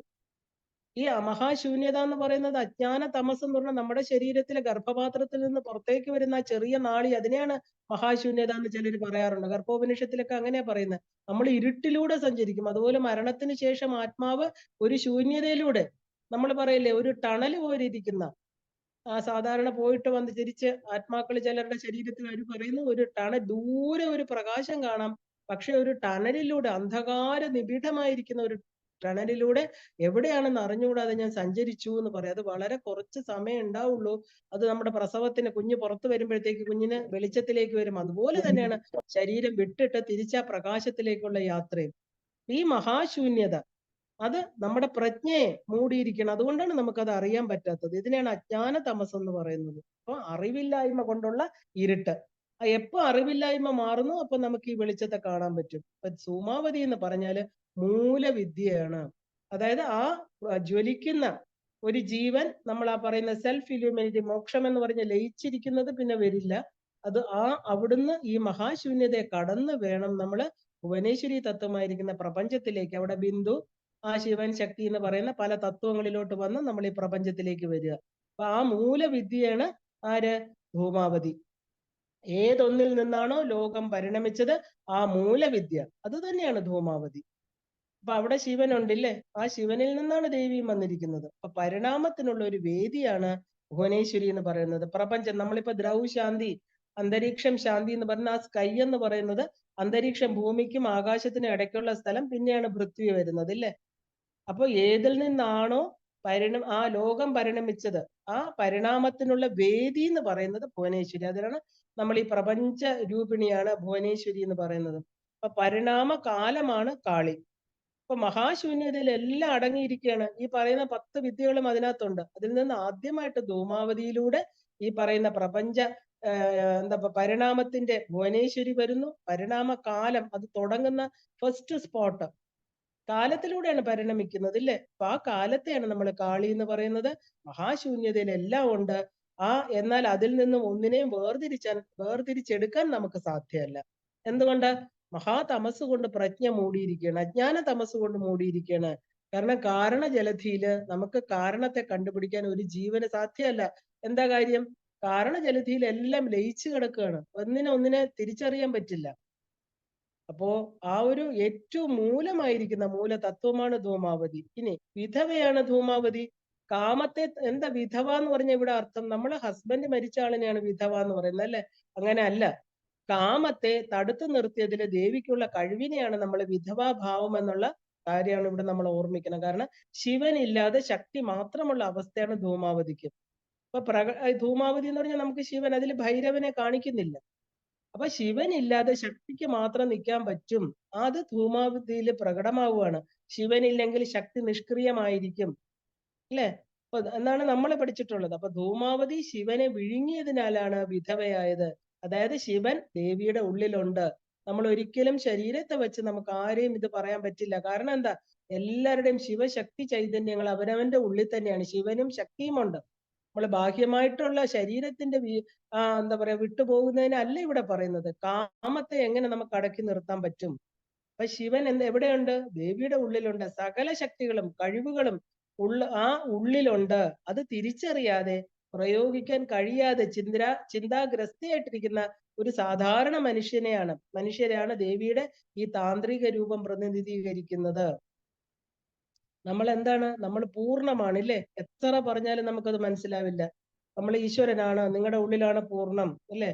അപ്പൊ എല്ലാ കഴിവുകളും, ഈ പ്രപഞ്ചാതീതമായിരിക്കുന്ന കഴിവുകൾ പോലും, പശ്യന്തി, മധ്യമ എല്ലാം നമ്മുടെ ഉള്ളിലുണ്ടെന്ന് പറഞ്ഞാൽ നമുക്കത് ഉൾക്കൊള്ളാൻ പറ്റില്ല. കാരണം അത്രയ്ക്ക് അജ്ഞാനമായിരിക്കുന്ന തമസ്. എങ്ങനെയാ ഋഷിമുനിമാർ ഇതിനെയൊക്കെ കടന്നിട്ട് അവർക്ക് ഇത്രയും വലിയ അനുഭവങ്ങൾ കിട്ടിയത്? ശ്രദ്ധയും വിശ്വാസവും, അവരുടെ ഉപാസന, അതീവ ശ്രദ്ധയോടുകൂടിയുള്ള ഒരു തപസ്. അവർ ഈ പറഞ്ഞ ഇത്രയും സ്തോത്രങ്ങളും ഇത്രയും ധൂമാവതിയുടെയൊക്കെ ഈ ദശമഹാവിദ്യകളെ കണ്ടെത്താനും ഓരോന്നിന്റെ ധ്യാന ശ്ലോകങ്ങൾ എഴുതാനും അവർക്കത് എങ്ങനെ കാണാൻ പറ്റി? അവരുടെ ഉൾക്കണ്ണില്. അവരുടെ മൂന്നാമത്തെ കണ്ണ്, ജ്ഞാനക്കണ്ണ് തുറന്നത് കൊണ്ടാണ് അവർക്ക് ഇതെല്ലാം അനുഭവവേദ്യമാക്കിയത്. അല്ലാതെ ഒരു സാധാരണക്കാരന് ഇതൊന്നും കാണാൻ പറ്റില്ല. നമുക്കിതെല്ലാം ഉള്ളിലുണ്ടെങ്കിലും നമ്മൾ ഇതൊന്നുമില്ലാത്തവരെ പോലെ പ്രയോഗിക്കാൻ കഴിയാതെ എപ്പോഴും ചിന്താഗ്രസ്തരായിട്ട് എന്ത് ചെയ്യും, എനിക്ക് ഈശ്വരനെ അറിയണം, വഴി പറഞ്ഞു തരുമെന്ന് പറഞ്ഞ് നമ്മൾ എപ്പോഴും ചിന്തയുടെ പുറകിൽ ഇങ്ങനെ നടക്കുകയാണ്, അല്ലെ? അപ്പൊ ദേവിയുടെ താന്ത്രിക രൂപം അതാണ്. കാരണം ഉള്ളിൽ ഉറങ്ങുന്ന ശിവത്വത്തെ നമ്മൾ അറിയുന്നില്ല. നമ്മുടെ ഉള്ളിലാണ് ശിവൻ ഇരിക്കുന്നത്. എത്ര ഇനിയിപ്പോ പറഞ്ഞു കഴിഞ്ഞാലും സഹസ്രാരത്തിൽ ശിവൻ ഇരിക്കണു, മൂലാധാരത്തിൽ കുണ്ടലിനി ശക്തിയായിട്ടുള്ള ദേവി ഇരിക്കണു, ഇതെല്ലാം കേൾക്കുമ്പോ അങ്ങനെയൊക്കെ തോന്നും. അത് കഴിയുമ്പോഴോ എവിടെ ശിവൻ എവിടെ ദേവി? നമ്മൾ സ്വയം ചോദിക്കും, അല്ലെ? എനിക്കൊന്നും അനുഭവവേദ്യമാക്കുന്നില്ല. അപ്പൊ അത്രത്തോളം ആ ഇരുട്ടിന്റെ മറയുണ്ട്. പലർക്കും അനുഭവം വരണമെങ്കിൽ എന്ത് വേണം? ജപിച്ച് നമ്മുടെ ആ ഒരു എന്താ പറയാ സൂക്ഷ്മ ശരീരം ശുദ്ധമാവണം, എന്നാലേ അനുഭവം ഉണ്ടാവുള്ളൂ. അപ്പൊ ആദ്യം എന്താ വേണ്ടത്? ഈ ഉള്ളില് ഇരിക്കുന്ന ശിവതത്വത്തെ നമ്മൾ തിരിച്ചറിയണം.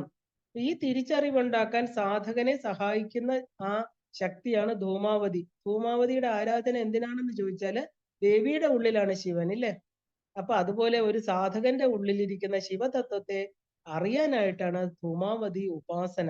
നമ്മുടെ ഉള്ളിൽ ഉണ്ടെന്ന് അറിഞ്ഞാലേ നമുക്ക് കുറച്ചുകൂടെ ഒരു പ്രേരണ ഉണ്ടാവും, അല്ലെ? പുറത്തെവിടെയോ അല്ല, അവനവന്റെ ഉള്ളിലാണ് എനിക്ക് ഇന്നത് കാര്യങ്ങൾ ചെയ്താൽ കിട്ടും എന്നുള്ള ഉറപ്പ് കിട്ടിയാൽ കുറച്ചുകൂടെ ഉന്മേഷത്തോടു കൂടി സാധകർ ഉപാസന ചെയ്യും. അപ്പൊ അതുകൊണ്ട് ഉള്ളിൽ ഉറങ്ങുന്ന ആ ശിവനെ കാണിച്ചു തരുന്ന ശക്തിയാണ് ധൂമാവതി.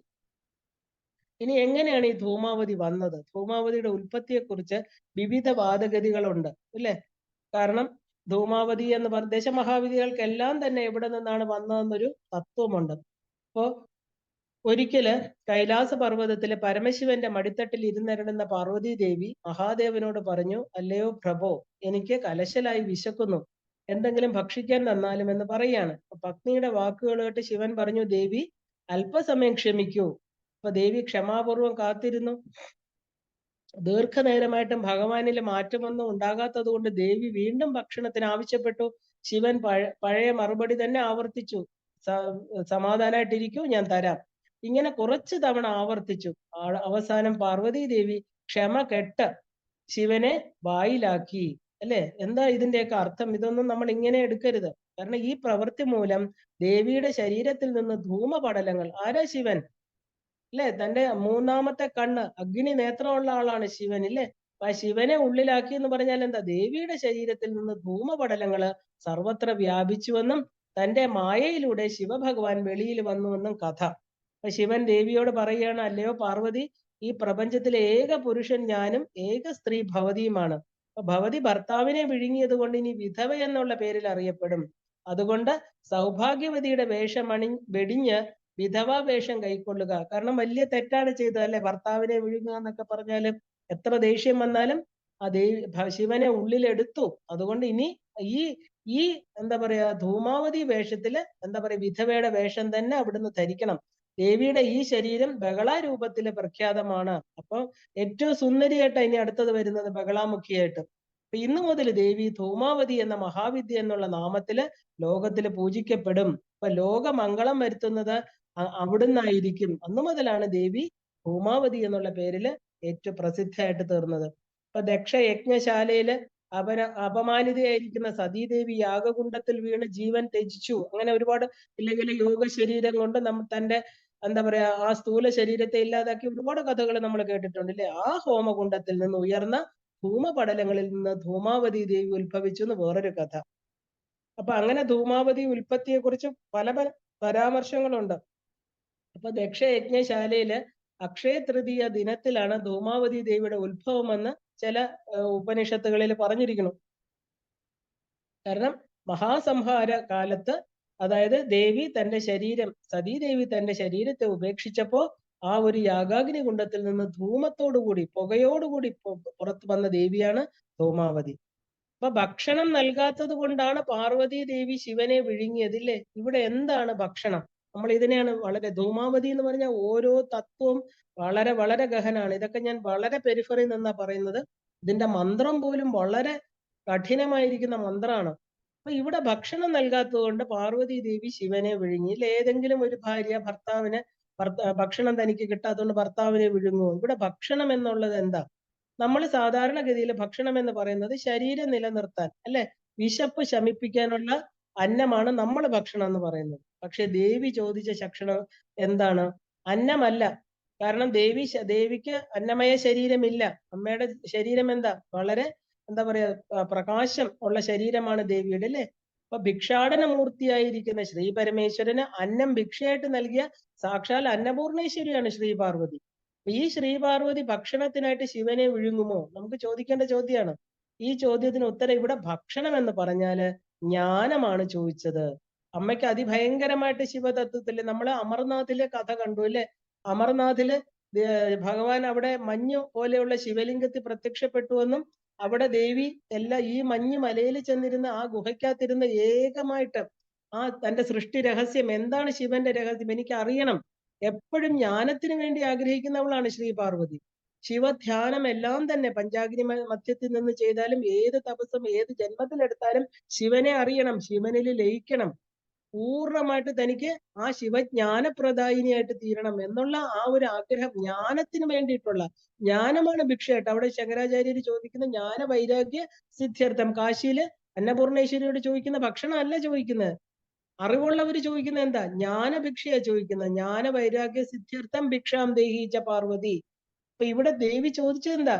ഭക്ഷണത്തിനായിട്ട് ചോദിച്ചത് ജ്ഞാനം, ജ്ഞാനാർജനത്തിന് സദാ സന്നദ്ധയാണ് പാർവതി ദേവി. എത്ര അതാണ് ഈ ആഗമങ്ങളും നിഗമങ്ങളും. ആഗമങ്ങൾ ശിവൻ ദേവിക്ക് പറഞ്ഞു കൊടുക്കുന്നത്, നിഗമങ്ങൾ ദേവി ശിവന് പറഞ്ഞു കൊടുക്കുന്നത്. രണ്ടുപേരും പരസ്പരം അങ്ങോട്ടും ഇങ്ങോട്ടും കൈമാറുന്നത് എന്താ? അറിവാണ്, പ്രപഞ്ചത്തെ കുറിച്ച്, ഈ പ്രപഞ്ചത്തിന്റെ മൂല തത്വങ്ങളെ കുറിച്ച്. അപ്പൊ ശിവഭഗവാൻ ദേവിക്ക് പകർന്നു നൽകിയ ജ്ഞാനങ്ങളാണ് ലോകത്തിൽ നിന്നുള്ളത് എല്ലാം തന്നെ. ഇപ്പൊ നൃത്തമാണെങ്കിലും തന്ത്രവിദ്യയാണെങ്കിലും ഉദാഹരണമായിട്ട് എല്ലാം 64 തന്ത്രങ്ങള്, അല്ലെ, 64 കലകള് എല്ലാം ശിവൻ ദേവിക്ക് പറഞ്ഞു കൊടുത്താണ്. ആഗമങ്ങൾ എന്ന പേരിൽ തന്ത്രശാസ്ത്രത്തിൽ പ്രഖ്യാതമായതെല്ലാം ശിവൻ ദേവിക്ക് പറഞ്ഞു കൊടുത്ത ജ്ഞാനമാണ്. എത്ര കേട്ടാലും ദേവിക്ക് മതിയാവില്ല. എന്താ കാരണം? പ്രകൃതിയായിരിക്കുന്ന ദേവി ശിവതത്വത്തിൽ ലയിച്ചെങ്കിൽ മാത്രമേ ഇനി പ്രകൃതി ഉണ്ടാകാതിരിക്കുള്ളൂ. ദേവിക്കാണെങ്കിൽ പ്രകൃതി ഉണ്ടാക്കുകയും വേണം. അമ്മയുടെ ഒരു ലീല, അമ്മയുടെ ഒരു കളിയാണല്ലേ. പക്ഷെ അമ്മയ്ക്ക് എന്താ? ഏത് നേരവും ശിവനോട് ഇതെല്ലാം ഇങ്ങനെ ചോദിച്ചുകൊണ്ടേയിരിക്കും. അപ്പൊ ജ്ഞാനമാകുന്ന ഭക്ഷണം പകർന്നു തരാൻ ദേവി അഭ്യർത്ഥിച്ചപ്പോ, ജ്ഞാനം എന്ന് പറയുന്നത് എപ്പോഴും വാരിക്കോരി കൊടുക്കാൻ പറ്റുന്നതല്ല, അല്ലേ? അതൊക്കെ വെയിറ്റ് ചെയ്ത് ദേവി പലപ്പോഴും ദേവിയെ കൊണ്ട് തപസ് ചെയ്യിപ്പിക്കുന്നുണ്ട് ശിവൻ. എത്രയാണ് പാർവതി ആയിരുന്ന കാലത്ത്, അല്ലെ, ആ ദക്ഷയാഗത്തിൽ ശരീരം ഉപേക്ഷിച്ച ശേഷം പാർവതിയായിട്ട് അതികഠിനമായ തപസ്സും പരീക്ഷണങ്ങളിലും കൂടെയാണ് ദേവിക്ക് ശിവനെ കിട്ടിയത്, അല്ലെ? അതിന് ദേവിക്ക് ഒരു മടിയില്ല. അപ്പോ ദേവി അഭ്യർത്ഥിച്ച എന്താ? ജ്ഞാനഭക്ഷണം തരൂ എനിക്ക്. അത് കിട്ടാൻ വൈകുന്തോറും അജ്ഞാനമാകുന്ന വിശപ്പ് വളരും. ഞാൻ ആ വിശപ്പിൽ തന്നെത്താൻ മറന്നു തോന്നുന്നത് എന്തും. കാരണം ഭൂരിപക്ഷം ആൾക്കാരും ദുഷ്പ്രവർത്തികൾ ചെയ്യുന്ന എന്താ? ഈ അജ്ഞാനം കൊണ്ടാണ്, ഇല്ലേ? ജ്ഞാനം കിട്ടാത്തത് കൊണ്ടാണ്. അതുകൊണ്ട് ഞാനും അങ്ങനെ ആയിപ്പോവും. അതുകൊണ്ട് സ്വന്തം ഭർത്താവിനോട് പറയണം, എനിക്ക് അറിവ് തരൂ. കാരണം ഈ ദുഷ്പ്രവർത്തികൾ ഞാൻ ചെയ്തു കളഞ്ഞ എന്ത് ചെയ്യും? കാരണം ഈ ഭൂമി നശിച്ചു പോവും. എന്റെ മനസ്സില് ഈ പറഞ്ഞ പാർഷ്യാലിറ്റി, കാമം, ക്രോധം ഇങ്ങനെയുള്ള വികാരങ്ങൾ വരാതെ അങ്ങ് എനിക്ക് അറിവ് പകർന്നു തരൂ. അത് ഓരോന്നിങ്ങനെ ചോദിച്ചുകൊണ്ടിരിക്കുകയാണ്. ഭഗവാൻ ഒരു അറിവ് കൊടുക്കണമെങ്കിൽ എന്ത് വേണം? അതിന് ആ ഒരു പ്രത്യേക തലം എത്തണം. അതിന് എന്താ പറയുക, സമാധാനമായിട്ട് ഇരുന്നാണ് ഭഗവാൻ അറിവ് പകർന്നു കൊടുക്കുന്നത് ദേവിക്ക്. ഇതിങ്ങനെ ചോദിച്ചുകൊണ്ടിരുന്നപ്പോ ഭഗവാൻ പറഞ്ഞു, വരട്ടെ വരട്ടെ, സമയമായില്ല എന്നുള്ള രീതിയിൽ അദ്ദേഹത്തിന് അറിയാം, അല്ലെ? ത്രികാലജ്ഞാനിയായിരിക്കുന്ന സാക്ഷാൽ മഹേശ്വരൻ അറിയാത്ത കാര്യമില്ല. അപ്പൊ ആ മഹാദേവൻ പറഞ്ഞു, വെയിറ്റ് ചെയ്യാൻ പറഞ്ഞത് ദേവിക്ക് ഇഷ്ടപ്പെട്ടില്ല. അപ്പൊ അറിവായിരിക്കുന്ന അദ്ദേഹത്തെ തന്നെ എടുത്തങ്ങ് വിഴുങ്ങി. എനിക്കിനി വേണ്ട, കുറച്ചായിട്ട് വേണ്ട, അങ്ങേ തന്നെ ഞാനിതാ വിഴുങ്ങുകയാണ്. എന്താ എന്റെ അർത്ഥം? എനിക്ക് പൂർണ്ണ ജ്ഞാനം വേണം, എന്നാലേ എന്റെ ഈ വിശപ്പ് അടങ്ങുള്ളൂ. അപ്പോ അജ്ഞാനമാകുന്ന വിശപ്പ് വളരുകയും വിശപ്പ് കൊണ്ട് തന്നെത്താൻ മറന്ന് എന്തെങ്കിലും ചെയ്തു കളയുമെന്നാണ് സൂചിപ്പിക്കുന്നത്. അപ്പൊ ഇവിടെ സാധാരണക്കാരെ നമുക്ക് എന്താ കാണിക്കുന്നത്? അജ്ഞാനം കൊണ്ടാണ്, അറിവില്ലായ്മ, അവിദ്യ കാരണമാണ് ഈ പ്രപഞ്ചത്തിലെ എല്ലാ പ്രശ്നങ്ങളും ഉണ്ടാകുന്നത്. ഈ കാമക്രോധം എന്ന് പറഞ്ഞ ഷഡ് വൈരികൾ നമ്മുടെ ഉള്ളിൽ വരുന്നത്, നമ്മൾ പരസ്പരം കലഹിക്കുന്നത് ഈ അറിവിന്റെ പോരായ്മ കൊണ്ടാണ്. എപ്പോ നമുക്ക് ജ്ഞാനം കിട്ടുന്നു, നമുക്ക് ആരോടും പ്രത്യേകിച്ച് മമതയില്ല, ദേഷ്യമില്ല, ഒന്നുമില്ല.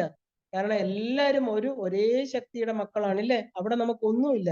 ദേവി ആ അജ്ഞാനമാകുന്ന വിശപ്പ് മാറാനായിട്ടാണ് ഭഗവാനോട് ആവശ്യപ്പെട്ട്, ഇതിനെയാണ് ദേവി ഭക്ഷണം തരൂ എന്ന് പറഞ്ഞത്. അത് എന്താ പറയുന്ന എന്താ പറയുക, ദുഷ്പ്രവൃത്തികൾ ചെയ്ത് കളയാതിരിക്കാനാണ് ദേവി, അതായത് പാർവതി ദേവി ജഗന്മാതാവാണ്. അമ്മയുടെ ഭാഗത്തു നിന്ന് ഒന്നും വരാൻ പാടില്ല, അല്ലെ? അപ്പൊ അതിനു വേണ്ടിയിട്ടാണ് ആ ധൃതി വളരെ തിരക്കിട്ട് എനിക്ക് തരൂ എന്ന് പറഞ്ഞ് ശിവനെ ബുദ്ധിമുട്ടിച്ചത്. ഭർത്താവിനെ വിഴുങ്ങി വിധവയായി എന്ന് പറഞ്ഞാൽ എന്താ? താൻ തന്നെ ചെയ്യുന്ന പ്രവൃത്തികളുടെ ഫലം അനുഭവിക്കേണ്ടി വരുമെന്ന് സാധാരണക്കാരുടെ യഥാർത്ഥ ചിത്രമാണ് ദേവി കാണിച്ചിരിക്കുന്നത്. തന്നെ വിഴുങ്ങുക എന്ന് പറഞ്ഞാൽ എന്താ? താൻ നിരന്തരം ചെയ്യുന്ന കർമ്മങ്ങൾ താൻ തന്നെ അനുഭവിച്ചിടുകന്നേ വരൂ. എന്താ ദേവി ഭഗവാനെ വിഴുങ്ങുക? എന്താ വളരെ മലിന വസ്ത്രധാരയായിട്ട് വിധവയായിട്ട് വളരെ രൂപങ്ങൾക്കെല്ലാം മാറ്റം വന്നല്ലേ ദേവി ശ്മശാനത്തിൽ വസിക്കുന്നവളായിട്ട് മാറി. ഭഗവാന് പുറത്തു വരാൻ അറിയാം. ഭഗവാൻ പറഞ്ഞു, നീ ഇനി മുതൽ ധൂമാവതി എന്നുള്ള പേര്, നീ വിധവ എന്ന് അറിയപ്പെടും. സ്വന്തം ഭർത്താവിനെ വിഴുങ്ങിയോണ്ട് നീ ലോകത്തിന് ഇങ്ങനെ തന്നെ നീ കാണിച്ചു കൊടുക്കണം. അപ്പൊ ദേവിക്ക് എന്താ അനുഭവം വന്നത്? തന്റെ പ്രവൃത്തിയുടെ ഫലം അത്രയും കുറച്ചൊന്ന് കാത്തിരിക്കാതെ ഭഗവാനെ വിഴുങ്ങിയത് കൊണ്ടാണ് അമ്മയ്ക്ക് ഇങ്ങനെ ഒരു രൂപത്തെ ഈ ഈ തത്വമാണ് യഥാർത്ഥ ചിത്രം. ഈ തത്വത്തിന്റെ യഥാർത്ഥ ചിത്രമാണ് ദേവി ഇവിടെ വരച്ചിട്ടിരിക്കുന്നത്. കാരണം എന്താ? അമ്മ തന്റെ മക്കൾക്ക് പറഞ്ഞു കൊടുക്കുകയാണ്. കാരണം ഈ വിശപ്പ് എല്ലാവർക്കും ഉണ്ടാവണം. എങ്കിൽ മാത്രമേ നമുക്ക് അജ്ഞാനം മാറുള്ളൂ.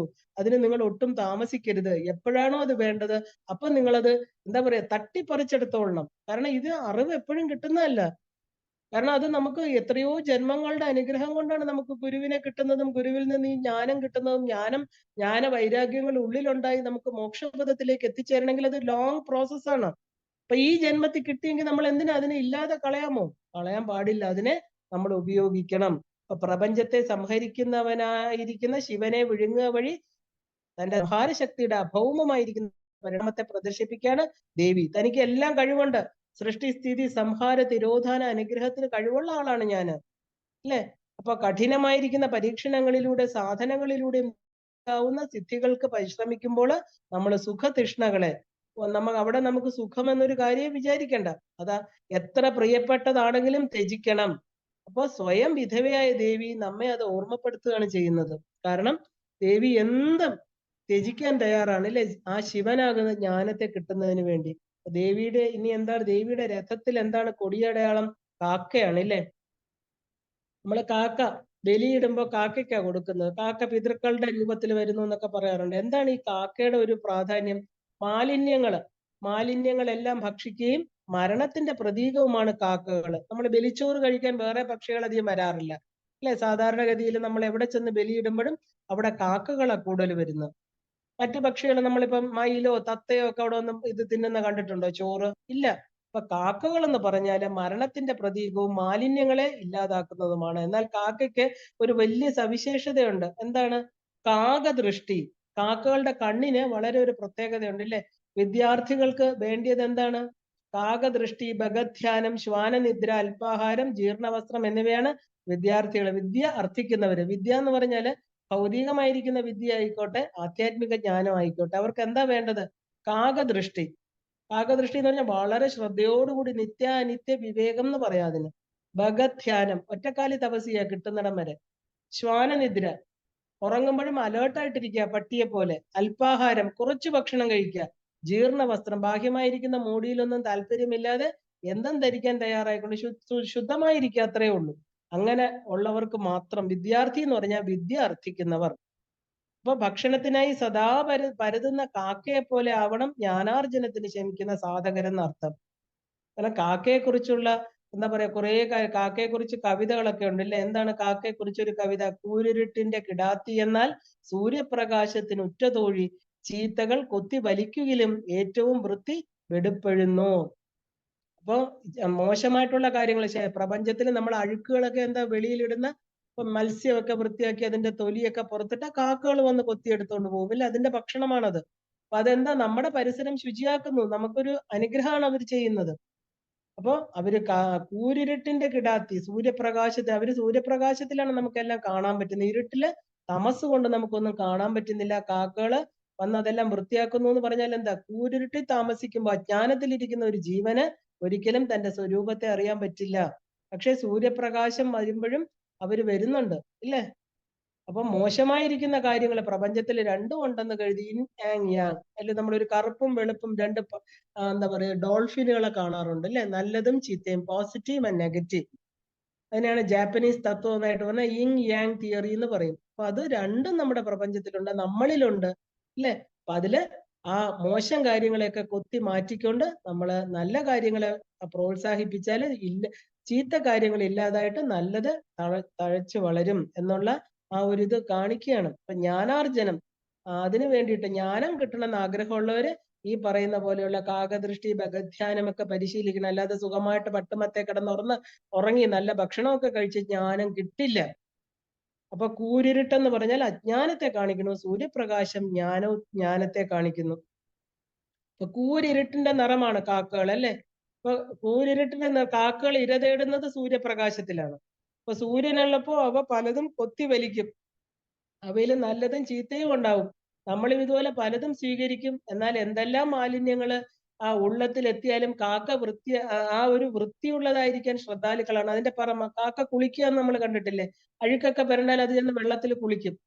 അപ്പൊ അതിന്റെ പുറം വൃത്തിയാക്കി അതിന്റെ ശരീരം വൃത്തിയാക്കി വെക്കാൻ അത് ശ്രദ്ധാലുവാണ്. ഇതേ പ്രകാരം നമ്മള് എന്തൊക്കെ അഴുക്കുകൾ നമ്മുടെ ഉള്ളിൽ വരട്ടെ, നമ്മുടെ ചെവി കൂടെ, കണ്ണിൽ കൂടെ, അല്ലെ, നാവിൽ കൂടെ പലതും പലര് പറയുന്നത് കേൾക്കുന്നു, പല വൃത്തികെട്ട കാഴ്ചകൾ കാണുന്നു, അല്ലെ, യൂട്യൂബിലും ടിവിയിലും ഒക്കെ നമ്മൾ പല മോശം കാര്യങ്ങൾ കേൾക്കുന്നു.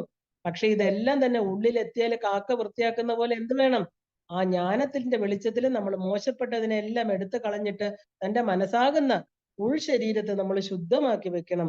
അപ്പൊ ജ്ഞാനത്തില് ആ ഒരു കലരുന്ന ദുർവിദ്യകളെ സ്വീകരിച്ചാലും അവയിൽ നിന്നുള്ള പ്രഭാവം ഇല്ലാതെ അടക്കാൻ കഴിവുള്ളവനാകണം എന്ന് സാധകൻ കാക്കയെ പോലെ ഇരിക്കണമെന്ന് കൊടിയടയാളത്തോടു കൂടി, അതായത് ദേവി ധൂമാവതിയുടെ കൊടിയടയാളമായിട്ട് അങ്ങനെ ഒരു വാഹനം ഉണ്ടാക്കി ദേവി അതിനകത്ത് ഇരിക്കുക. കാരണം ആ രഥത്തിൽ ദേവി ഇരിക്കുന്ന രഥം വലിക്കാൻ ഒന്നുമില്ല, അല്ലെ, വെറും ഒരു രഥത്തിൽ ഇങ്ങനെ ഇരിക്കുക. ഒരു ശൂന്യമായിരിക്കുന്ന സ്ഥലത്ത് കാക്കയുടെ കൊടിയടയാളമായിട്ട് വളരെ പ്രായമുള്ള ഒരു സ്ത്രീ, എന്താ പറയാ, ആ ഒരു മലിന വസ്ത്രമൊക്കെ ധരിച്ച് ഇങ്ങനെ ഇരിക്കുകയാണ്. അപ്പൊ ദേവിയുടെ രഥം വലിക്കാൻ പോലും ആരുമില്ല, അല്ലെ. എന്താണ് രഥം വലിക്കാൻ ആളില്ല എന്ന് പറയുമ്പോ രഥം വലിക്കുന്നത് എന്താ? ഈ രഥം എന്താ? നമ്മുടെ ശരീരമായിരിക്കുന്ന രഥം. അതിനെ വലിക്കുന്നതോ 5 കുതിരകള്, പഞ്ചേന്ദ്രിയങ്ങൾ, അല്ലേ. ആ ഒരു നമ്മുടെ കണ്ണ്, മൂക്ക്, നാക്ക്, ത്വക്ക് എന്ന് പറഞ്ഞ് വെളിയിലേക്ക് തുറന്നിരിക്കുന്ന 5 കുതിരകളാണ് നമ്മുടെ ശരീരത്തെ വലിച്ചുകൊണ്ട് പോകുന്നത്, മനസ്സിനെ വലിക്കുന്നത്. നമ്മൾ ഒരിടത്തു നിന്ന് നമ്മുടെ കർമ്മേന്ദ്രിയങ്ങളെ പ്രവർത്തനക്ഷമമാക്കുന്നത് ജ്ഞാനേന്ദ്രിയങ്ങളാണ്. ഇതിൽ കൂടെ കിട്ടുന്ന അറിവ്, എനിക്കത് വേണം, ഇത് ഞാൻ കേട്ടു, കണ്ടു, ഇല്ലേ, പറഞ്ഞു, ഇതൊക്കെയാണ് നമ്മൾ പറയുക. അപ്പൊ ഇതിന്റെ കൂടെ ഉള്ളിൽ എവിടെയാ കണ്ടതൊക്കെ എവിടെ കൊണ്ടിട്ടു? മനസ്സാകുന്ന കൊട്ടയ്ക്കകത്ത് കൊണ്ടിട്ടു. മനസ്സെന്ത് തീരുമാനിച്ചു? എനിക്കത് വേണം, എനിക്ക് ഇവിടെ പോണം, ഇല്ലേ. ഇതെല്ലാം തന്നെ തീരുമാനങ്ങൾ ജ്ഞാനേന്ദ്രിയങ്ങൾ കൊടുക്കുന്നത് കർമ്മേന്ദ്രിയങ്ങളാണ്. ആ കുതിരകളാണ് നമ്മുടെ വാക്പാണി പായു ഉപസ്ഥമാകുന്ന കർമ്മേന്ദ്രിയങ്ങളിൽ കൂടെ ഈ ശരീരമാകുന്ന രഥത്തെ വലിച്ചുകൊണ്ടേ പോകുന്നു. ഈ ധൂമാവതിയുടെ രഥം നിശ്ചലമായിട്ട് നിൽക്കുകയാണ്. കാരണം എന്താ? കാരണം ശ്മശാനത്തിലാണ് രഥം, അല്ലെ. ആ രഥത്തിന് യാതൊരു ചലനങ്ങളും ഇല്ല, ചലനമറ്റ അവസ്ഥ. നമ്മുടെ മനസ്സ് എപ്പോഴാണോ ചലനമില്ലാതിരിക്കുന്നത്, ആ ഒരു എന്താ പറയാ, മനസ്സിന്റെ അടിത്തട്ടിനെ സ്ഫടികം പോലെ ശുദ്ധമായിരിക്കുന്ന അടിത്തട്ട് നമുക്ക് കാണാൻ പറ്റുന്ന ഒരു, എന്താ പറയാ, ഒരു മാനസരോവരം പോലെ. മാനസരോവരത്തിൽ മാത്രമേ അടിത്തട്ട് കാണാൻ പറ്റൂ, അല്ലെ.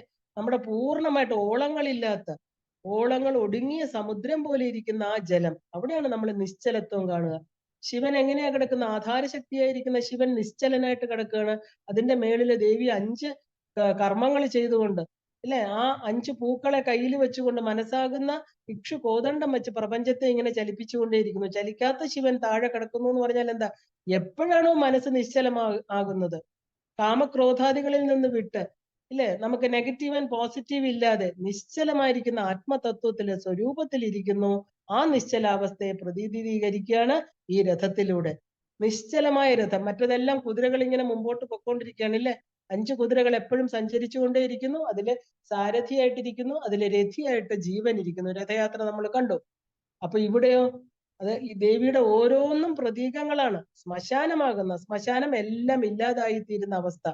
എപ്പോഴാണോ നമ്മുടെ സ്വരൂപത്തെ കുറിച്ച് പൂർണ്ണമായിരിക്കുന്ന ജ്ഞാനം കിട്ടിക്കഴിഞ്ഞാൽ നമുക്ക് പിന്നെ ആഗ്രഹങ്ങളില്ല, ഒന്നും നേടാനില്ല. ഇപ്പൊ ഇവിടെ ഈ നിമിഷം നമ്മൾ മോക്ഷത്തിന്, എന്താ പറയാ, പാത്രീഭൂതരാവുകയാണ്. പിന്നെ നിശ്ചലമായി മനസ്സ്, ഒന്നും കിട്ടാനില്ലെങ്കിൽ പിന്നെ എന്തിനു തേടിയാ പോവേണ്ടത്? ആ വന്ന വഴിയിലൂടെ സഞ്ചരിച്ച് ആ നിശ്ചലാവസ്ഥയിൽ എത്തിച്ചേരുന്ന പ്രതീകമാണ് ചലിക്കാതിരിക്കുന്ന രഥം. രമണ മഹർഷിയോട് എന്താ ചോദിച്ചത്? എങ്ങനെയാണ്, എന്താണ് ആത്മാവ്, അത് എങ്ങനെ കിട്ടും, അല്ലെ. അപ്പൊ അത് രമണ മഹർഷി പറഞ്ഞു കൊടുക്കുന്നത് നമ്മുടെ മനസ്സ് എന്ന് പറയുന്ന ഒരു കൂപമാണ്, ഒരു കുളം, ഒരു കിണറാണ്. അപ്പൊ അതിനകത്തോട്ട് എപ്പോഴാണോ ജീവൻ വീണ് ആ ഒരു ചലനമില്ലാത്ത അവസ്ഥയിൽ നമ്മളൊരു ശ്വാസം മുട്ടുക എന്ന് പറയില്ലേ, നമുക്കൊരു വെള്ളത്തിൽ വീണ് കഴിഞ്ഞാൽ നമ്മള് ആ ഒരു ശ്വാസം മുട്ടി വീണ്ടും നമ്മുടെ ശക്തി കൊണ്ട് അത് പുറത്തേക്ക് വരിക നമ്മള്. അതേസമയം ആ ശ്വാസം മുട്ടുന്ന ഒരു നിമിഷം നമുക്കൊന്നും അറിയാൻ പറ്റില്ല. ഹൃദയ കുഹരമധ്യേ കേവലം ബ്രഹ്മമാത്രം ഹി അഹമഹമിതി സാക്ഷാത് ആത്മരൂപേണ ഭാതി ഹൃദി വിശ മനസാസ്വം ചിന്വതാ മജ്ജതാപാം പവന ചലന രോധാത്. നമുക്ക് ശ്വാസം പോലും എടുക്കാൻ പറ്റാത്ത ഒരു നിമിഷം നമ്മുടെ ജീവിതത്തിലുണ്ട്. അതിനാണ് ചലനമില്ലായ്മ. നമ്മുടെ ഓരോ ശ്വാസം അകത്തോട്ട് പോകുമ്പോഴും ഓരോ ശ്വാസം പുറത്തേക്ക് പോകുമ്പോഴും ഒരു ഫ്രാക്ഷൻ ഓഫ് എ സെക്കൻഡ് നിശ്ചലാവസ്ഥയുണ്ട്. ആ നിശ്ചലാവസ്ഥയിലിരിക്കുന്ന ശിവനെ നമുക്ക് ബോധ്യമാവും. പക്ഷെ അടുത്ത ചിന്തകൾ പിന്നെയും വരുന്നു.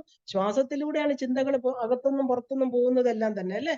അപ്പൊ ആ ഇല്ലാത്ത അതിനെയാണ് ഗോപികളുടെ നൃത്തം എന്ന് പറയുന്നത്. അപ്പൊ ഗോപികൾ എല്ലാ ഗോപികളുടെ ആ ഒരു ഗോപികളുടെ കൂടെയും രാസം, അതായത് രാസക്രീഡ ചെയ്തുകൊണ്ടിരിക്കുന്ന കൃഷ്ണൻ, അല്ലെ? അപ്പൊ എവിടെയാണ് ഈ രാസം എന്ന് പറയുന്നത്? അപ്പോ ഇത് നോക്കുമ്പോ എല്ലാ ഗോപികമാരുടെയും കൂടെ ഓരോ കൃഷ്ണനുണ്ട്. അപ്പോ ആ എന്താ പറയാ, രാസക്രീഡയുടെ ആ ഒരു നിമിഷത്തില് നോക്കിക്കഴിഞ്ഞാല് ഈ പറയുന്ന ഗോപികമാരെല്ലാം തന്നെ നമ്മുടെ തോട്ട് പ്രോസസ്സാണ്, ചിന്തകളാണ്.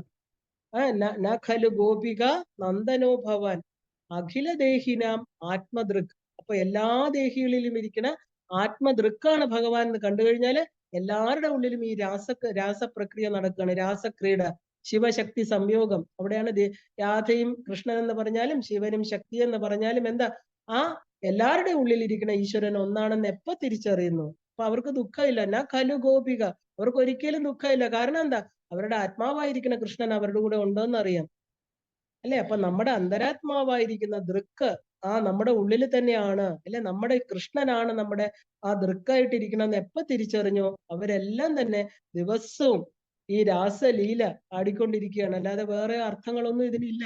ഇവിടെ നമ്മളെ ശിവശക്തി സംയോഗം എന്ന് പറയണു.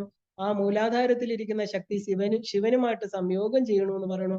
അവിടെ കൃഷ്ണനും രാധയുമായിട്ടുള്ള സംയോഗം, എല്ലാം ജീവാത്മ പരമാത്മ ബന്ധം തന്നെയാണ്. ആ നിശ്ചലാവസ്ഥ, ആ എന്താ പറയാ, ചലനത്തിന്റെ ഇടയ്ക്കുള്ള നിശ്ചലാവസ്ഥ, അതിനെയാണ് നമ്മൾ എന്താ പറയാ, ആ ധൂമാവതിയുടെ നിശ്ചലമായ തേര് എന്ന് പറയുന്നത്. അപ്പൊ പിന്നെ ചലിക്കേണ്ട, ഇനി ശരീരത്തിലെ കർമ്മങ്ങൾ ചെയ്താലും എപ്പോ മനസ്സ് നിശ്ചലമായി കഴിഞ്ഞു, എപ്പോ തന്റെ ആത്മസ്വരൂപത്തിൽ മനസ്സ് നിശ്ചേഷ്ടമായി നിൽക്കുന്നു, അപ്പൊ പിന്നെ ആ ജനന മരണ സൈക്കിള്, ആ ജനന മരണ വൃത്തത്തിൽ നിന്ന് ആ ജീവൻ പുറത്തു വന്നു എന്നർത്ഥം. ഇനി ദേവിയുടെ കയ്യിലിരിക്കുന്ന എന്താണ്? മുറം. അതിനെയാണ് ശൂർപ്പം എന്ന് പറയുന്നത്. ശൂർപ്പം എന്ന് പറഞ്ഞാൽ മുറം. അപ്പൊ ശൂർപ്പം എന്ന് പറഞ്ഞാല് ശൂർപ്പയതി ധാന്യാദീനി. കാരണം കാരണം ആ ഒരു ശൂർപ്പം എന്ന് പറഞ്ഞാൽ മുറം. ആ മുറം സാധാരണക്കാരെന്താണ് ഈ മുറം ഉപയോഗിക്കുന്നത്? സാധാരണയായിട്ട് നമ്മൾ മുറം ഉപയോഗിക്കുന്നത് എന്തിനാണ്?